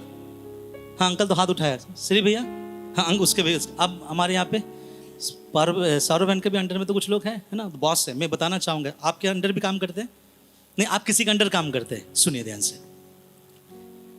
आपको पता है दुनिया खत्म क्यों हो रहा है? सब बोलता है दुनिया खत्म हो जा रहा है, दुनिया में और फायदा नहीं है। कुछ लोग ऐसा बोलते हैं कि लोग इंडिया छोड़कर दुबई चला जा रहा है, क्योंकि इंडिया में क्या स्टार्ट हो चुका है? बोलते इंडिया में करप्शन बहुत ज्यादा है। करप्शन क्यों ज्यादा है वो पॉलिटिकल लीडर्स को पता चलेगा, लेकिन क्यों होता है करप्शन, ध्यान सुनेगा। हे दासो, आप जितने लोग पहले हाथ उठाया था ना, मैं काम करता हूं, आपको बोला जा रहा है, ठीक है, आप दास है, किसी ना किसी का आप दास है, जिसके द्वारा आपको पैसा मिलता है, आप उससे अपना घर चलाते हो। हे दासो, जो लोग शरीर के अनुसार तुम्हारा बॉस है, किसके अनुसार? वो जो आपको पेमेंट देते हैं, ठीक है, शरीर के अनुसार आपका बॉस है, स्वामी है, अपने मन की सिधाई से डरते और कांपते हुए जैसे मसीह की वैसे ही उनकी भी आज्ञा मानो। आप कोई भी जगह में काम करे, वो कोई भी कास्ट का हो, कोई भी रिलीजन का हो, ये फर्क नहीं पड़ता। प्रभु का वचन कहता है तू दास है और तो तेरा मालिक है। जब समय होता तुझे पेमेंट गिनता है, तू मन की सिधाई से उसके सामने डरते, उसके सामने कांपते हुए जैसे तू मसीह के सामने कांपते और डरते आता है, उसकी आज्ञा को मानो। आप बताओ मसीह में से कितने लोग अपने स्वामी का ऐसा डर और आदर सत्कार करते हैं? करते हैं क्या? क्यों करप्शन है? 8 बजे जाकर वहां टिप्पा लगाना है, टिप्पा लगाते भी घुसते नहीं, आपस आ जाते घर। लेकिन वहां पे कंप्यूटर में क्या आ जाता है कि ये बंदा सुबह 8 बजे आया था, लेकिन 8 बजे टिप्पा लगाकर घुसा नहीं, कहां गया? आपस आ गया। और हम यहां पे आके लड़ रहे हैं, खुदा ताकत दे, शैतान के अधिकारियों को नष्ट कर दूं, हाकिमों को डरा दूं। प्रभु बोलेगा अरे तुझ में सामर्थ्य नहीं है, तेरा जिंदगी खराब है, तू अपने स्वामी से नहीं डरता, तो तुझसे हाकिम कैसे डरेंगे? हम सोचते हैं कि परमेश्वर की उपस्थिति में 40 दिन बैठ जाए, एक 40वें दिन हम सुपरमैन बन के निकलेंगे। हम समझ में आ रहे हैं? नहीं समझे? कुछ लोग 40 दिन के बाद में फील करता है कुछ तो भरा भरा लग रहा है, समथिंग हैपन, है ना, कुछ तो लग रहा है। ओह, अन्य भाषा में बात करते हैं, ए अच्छा है भाई, अन्य भाषा में प्रार्थना करे, लेकिन फील करता है कि मेरे अंदर में क्या हो गया है। आप 40 दिन से ज्यादा भूखे भी नहीं रह पाओगे, मर जाओगे आप। जैसे प्रभु एक बात कहता है, जब तू खाते पीते रहता है तब मेरे आज्ञाओं को मानकर चल। आप हमारा लड़ाई भूखे रहकर जिताना, भूखा रहना, उपवास लेना बहुत अच्छी बात है, समझना क्या मालूम है, जहां आप काम करते हैं कितना ईमानदार है आप उसके लिए। कल वहां मालिक आपको खड़ा करेगा, अरे तुम लोग कौन हो? 8 बजे मैं बुलाता हूं, तुम लोग 11 बजे आते हो, इतना दिन का पैसा लेते हो, और वहां पे आप भी खड़े। कौन? रिवाइवल टैबरनेकल चर्च में जाने वाला, hallelujah Lord, praise God, Pentecostal believer. और वहां बात करेगा, तुम ऐसा किया, तुम ऐसा किया, तुम कौन, तुमने ऐसा क्यों किया? जिसको पूछ रहे हो कौन है मालूम? आरटीसी का मेंबर है वो। और वो वायदा करता, वो दावा करता है उस यूहन्ना की तरह, जब उसको पकड़ लिया कि अरे भाई हम सब प्रार्थना कर, तू कौन है? हम परमेश्वर का दास है। सुने आप लोग यूहन्ना नबी? ऐसा हम लोग भी बोलते हैं हम परमेश्वर का दास है। तो क्या होता है वहां पे? लोग बोलता है, क्या बोलता है मालूम है? क्या तेरा यीशु तुझे ऐसा सिखाता है? कर किया आपने, नाम किसका खराब हुआ? क्यों? हमको 3 घंटा पहले जाकर खटना पसंद नहीं है। ऐसा है ना भैया, तो घर बैठ जाओ और घर बैठे बैठे प्रार्थना करते रहो, आपका झोली ऊपर टांग देना और देखना हर दिन वहां पे कुछ ना कुछ परमेश्वर गिराकर चल जाएगा। ऐसा नहीं होता है। परमेश्वर मेहनत करने वालों को फल देता है। और हमारा काम क्या है? अपने स्वामी के अधीन रहना। अगर उसने आपको ऐसा बोल दिया है, देखो भाई मैं 15,000 रुपये तुमको दूंगा, 8 बजे से 2 बजे तक तुमको काम करना है, शाम 6 बजे से रात को 10 बजे तक काम करना है, अपने जीवन के अंदर लिख लेना है कि उस स्वामी के अधीन, खुदा के अधीन जैसा उसे रहना है मुझे। क्यों? अगर आगे आप पढ़ के देखेंगे क्या लिखा है मालूम है? तू चिंता मत कर, तेरा फल मैं दूंगा। कौन देगा? आप में से बहुत लोग काम किए होंगे, आपका बॉस ने आपको पैसा नहीं दिया ना, लेकिन आपको नहीं पता एक ऊपर बॉस बैठा है, आपका नाम लिख के रखा है, जब मौका मिलेगा आपका पैसा सूद समेत लौटाएगा। हालेलुया। क्यों मालूम है? जो भलाई करता है उसके पीछे कभी बुराई नहीं आएगा। लिखा गया है उसको आज्ञा मानो और मनुष्य को प्रसन्न करने वालों की नाई दिखाने की सेवा ना करो। यहां गप्पे चल रहा था, बॉस अभी तक आया नहीं। जैसे सुना बॉस का गाड़ी रुका, वो झाड़ू वाला झाड़ू पकड़ लिया, पोछा वाला पोछा पकड़ लिया, जिसका हाथ में बाल्टी नहीं था कहीं से बाल्टी जुगाड़ करके पोछना स्टार्ट कर दिया। मालिक आया, अरे क्या मेरा लोग सच में काम करता है। इन लोगों को नहीं पता कि मालिक घुसने से पहले सीसीटीवी देखकर घुसा है। अन्य जाति करे चलेगा, हम कौन है? वो पोछा लगाने के बाद आपको अपने घर के लोगों के साथ बैठकर अंधकार की ताकतों के साथ लड़ना है। आपको उस हाकिमों को हराना है, उस दुष्टता के आत्मिक सेनाओं को हराना है। हम कहाँ बलवंत बन रहे हैं? हम कहाँ तैयार हो रहे हैं? हम तो लोगों के साथ वो भी जैसा चल रहा है हम भी क्या कर रहे हैं? वैसा चल रहे हैं। समझ में, मेरे बातों को समझ में आ रहा है? लिखा गया है तू उसके अधीन रहना, दिखाने के लिए ऐसा ना करो, पर मसीह के दासों की नाई मन से परमेश्वर की इच्छा पर चलो। किसके समान? मसीह के दासों की नाई। और देखिए, और उस सेवा को मनुष्य की नहीं परंतु प्रभु की जानकर सो इच्छा से करो। अरे आप रांधा मारते हो, वो किसी का लकड़ी क्या कुछ काम कर रहे हो? किसका कर रहे हो? किसका कर रहे हो? आप किसी का घर के बाथरूम के ईंट को लगा रहे हो। हमको लगता है उस बहन वो भाई मुझे पैसा देगा, परंतु बाइबल कहता है नहीं नहीं, तू मेरा काम कर रहा है। ऐसा सोच के कभी आप काम किया है? हम मसीह में बोले, अरे वो तो अन्य जाति है, अरे वो हमारे विश्वास वाले लोग नहीं है, उसके यहाँ पे काम करेंगे, बाकी जगह में 5 क्या बोलते हैं उसको, 5 कटोरा ये मिलाते हैं बालू, और 5 कटोरा 7 कटोरा बालू मिलाकर और 1 कटोरा सीमेंट मिला देंगे, चलेगा। मसीह भाई के घर में जाएंगे तो 5 कटोरा बालू और 1 कटोरा सीमेंट, टाइट। ऐसा नहीं, बाइबल में लिखा गया है। क्या लिखा? ध्यान सुनेगा, मेरे मन से नहीं बोल रहा हूं, 7 वचन। और उस सेवा को, हाँ, मनुष्यों की नहीं, उस सेवा को मनुष्य की नहीं परंतु प्रभु की जानकर, हाँ, सच्चे हृदय से करो। आप किसी के घर में भी कपड़े धो रहे हैं, किसी के घर में भी बर्तन मांज रहे हैं, किसी के गाड़ी को चला रहे हैं, किसी के लिए पलंग बना रहे हैं, किसी के लिए फल बेच रहे हैं, किसी के लिए काम कर रहे हैं, बी ऑनेस्ट। कैसा रहो? Be honest. क्यों पता है? आपका यही ऑनेस्टी काम में आएगा मलयुद्ध के समय। खुदा देखता है।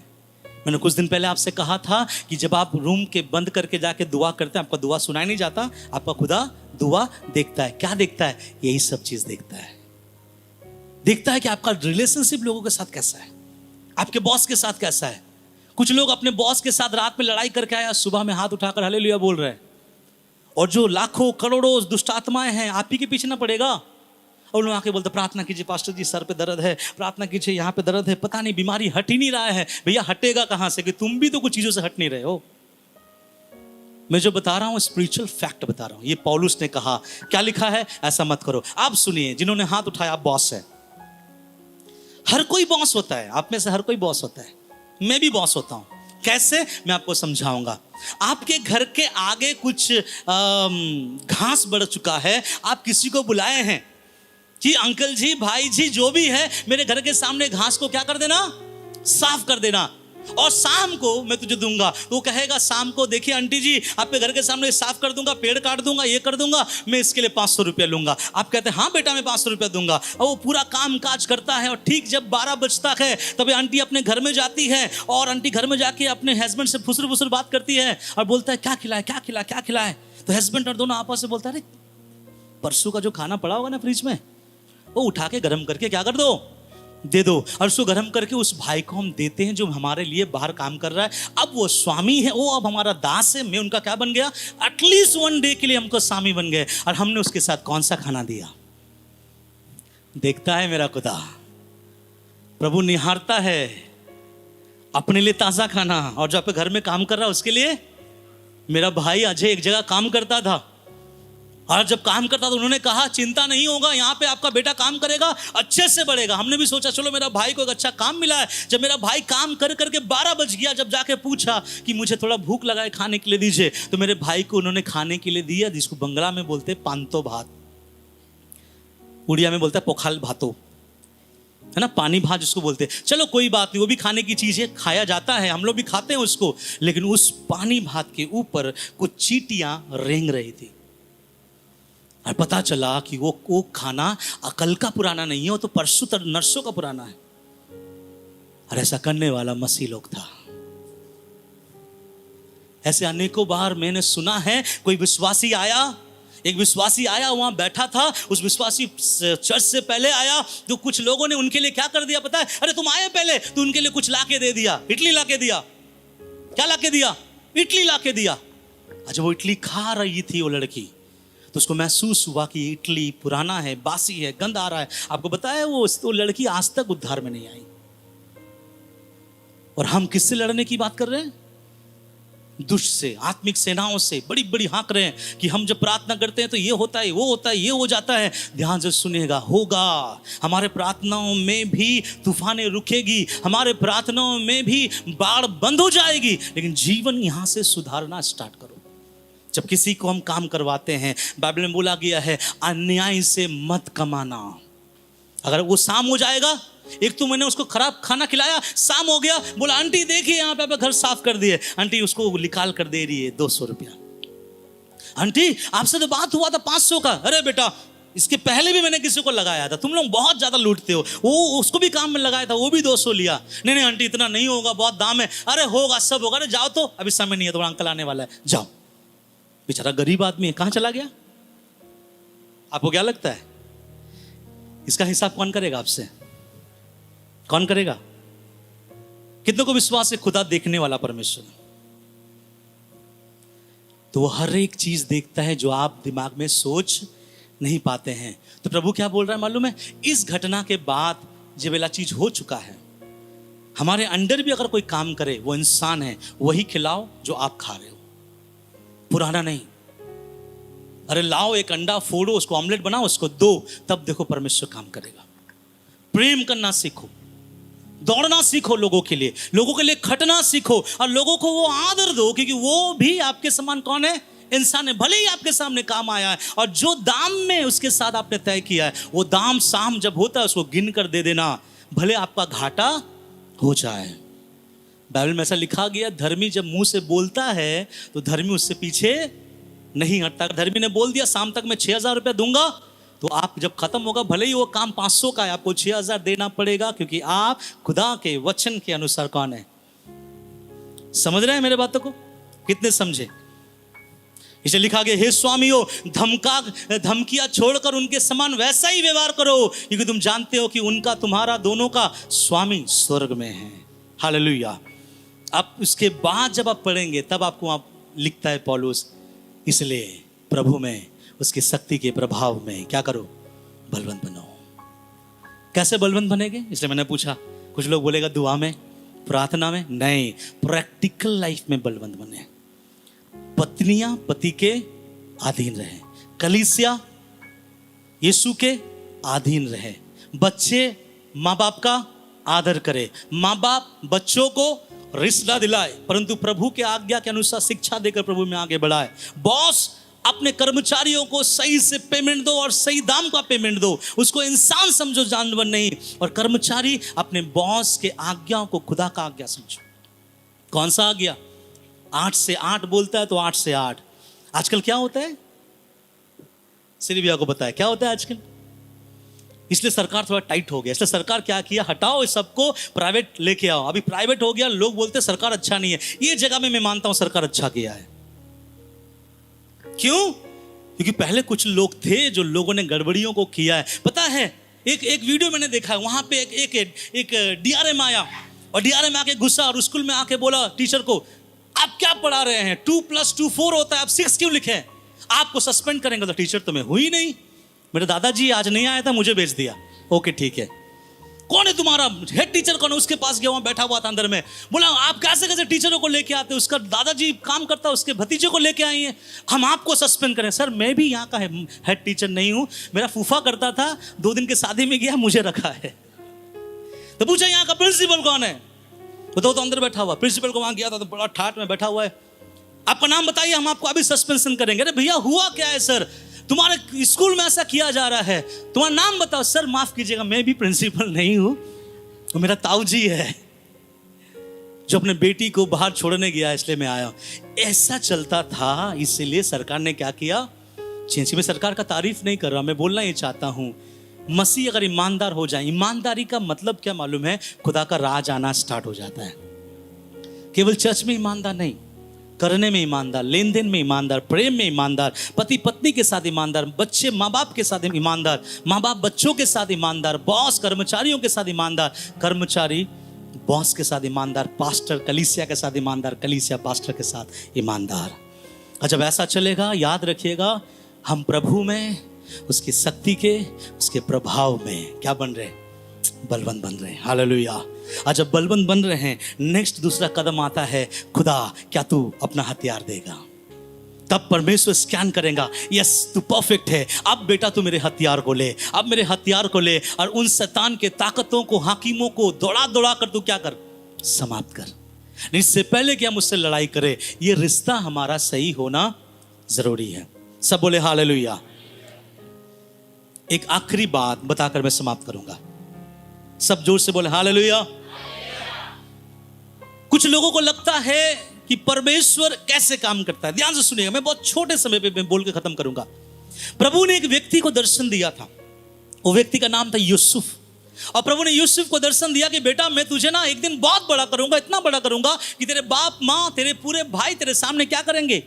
दंडवत करेंगे। और यही दर्शन को, स्वप्न को यूसुफ ने अपने माँ बाप से बांटा, अपने भाइयों से बांटा। और जैसे बांटा, बाइबल बताता है कि उस यूसुफ का पिता भी उसके दर्शन को नहीं समझा, और यूसुफ का भाई लोग भी उसके दर्शन को नहीं समझा, और उसके विरुद्ध में बात करना स्टार्ट हुआ और बोला तू ऐसा करेगा, हम तेरे सामने क्या करेंगे?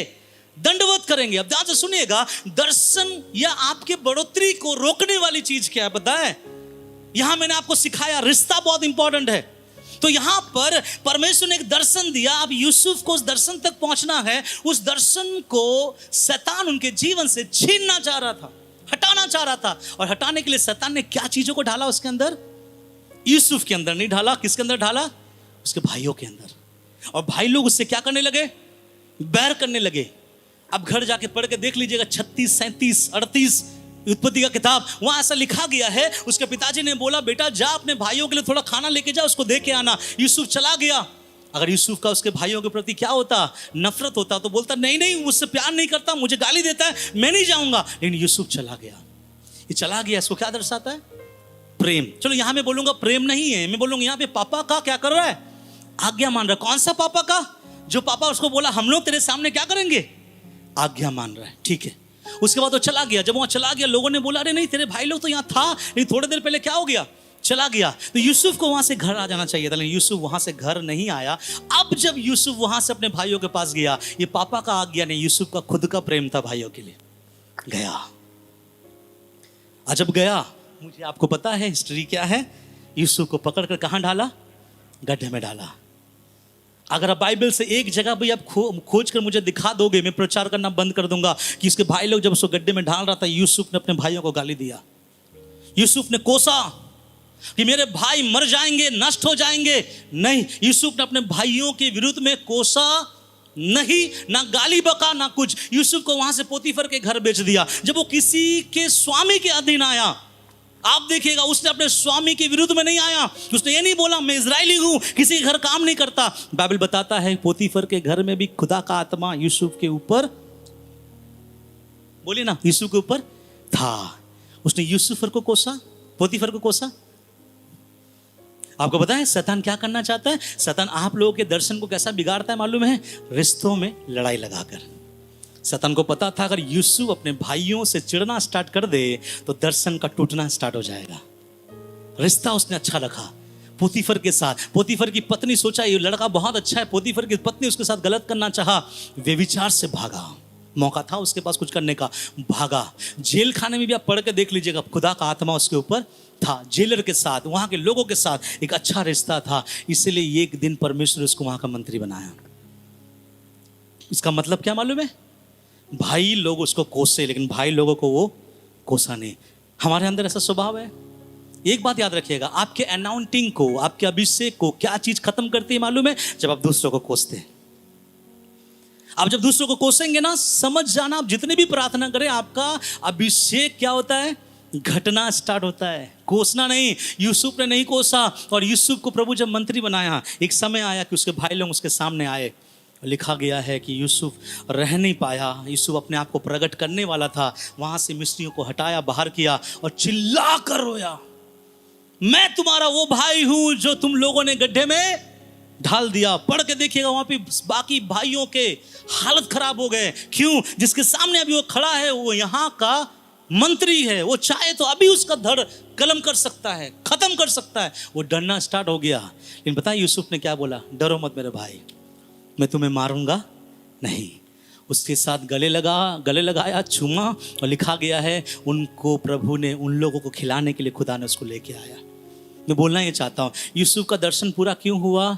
यूसुफ ने अपने रिश्तों में खटास आने नहीं दी, ना बाप के साथ, ना भाइयों के साथ, ना पोतीफर के साथ, ना जेलर के साथ। अब मैं और आप कैसे बढ़ेंगे? रिश्तों को सही करें। बीबी हस्बैंड का रिश्ता अच्छा हो, माँ बाप के साथ बच्चों का रिश्ता अच्छा हो, और बॉस के साथ कर्मचारी का रिश्ता अच्छा हो। मैं आशा करता हूँ कि ये वचन आप समझे हैं। जब ये वचन को आप समझोगे, गहराई में लोगे, आप तैयार होते हैं। और इफिसी 6:10 एक बार हम सब मिलकर पढ़कर हम समाप्त करेंगे। मैं चाहूँगा स्क्रीन में लगाए, कोई बाइबल में ना देखे, एक स्क्रीन में वचन लगाए। हालेलुया। इसलिए बंगाली में जो पढ़ रहे हैं बंगाली में पढ़े, हिंदी में जो पढ़ रहे हैं हिंदी में पढ़े। एक साथ हम जोर से पढ़ेंगे, ठीक है? वहां देख कर, रेडी? 1 2 and 3। इसलिए प्रभु में, उसकी शक्ति के प्रभाव में बलवंत बनो। हालेलुया। कब बनेंगे बलवंत? मैंने आपके सामने लाया। इसलिए याद रखिएगा, लड़ाई वो नहीं जो हमको लड़ना है, लड़ाई से पहले तैयारी होना बहुत जरूरी है ना? जो टूर्नामेंट वगैरह होता है ना, जितने लोग फुटबॉल देखते हैं या क्रिकेट देखते हैं, जो भी देखते हैं, जो टूर्नामेंट वगैरह होता है, आप देखिएगा उस टूर्नामेंट के ग्राउंड में एक प्लेयर उतरने से पहले कितना तैयारी करना पड़ता है। अपने कपड़े बदलते हैं, शूज पहनते हैं, सॉक्स पहनते हैं, टी शर्ट पहनते हैं, बहुत तैयारी करके ये वो पहन पान के उसके बाद वो फील्ड में क्या होते हैं? उतरते हैं। इसको बोलते हैं तैयारी के साथ उतरना। मेरे प्रियो, मैं इस वचन से आपको इतना ही ढाढ़स देना चाहूँगा। एक लड़ाई हमारे लिए है, एक मलयुद्ध है, और इस मलयुद्ध में बहुत सारी बातें हैं। प्रधान नहीं है, प्रधानों हैं। अधिकार नहीं है, परंतु अधिकारों हैं। शैतान के हाकिम नहीं है, परंतु हाकिमों है। अंधकार की दुष्ट सेना नहीं है, परंतु सेनाओं हैं। एक भारी लड़ाई में अगर मुझे आपको लड़ना है, रिश्तों को सही कीजिए।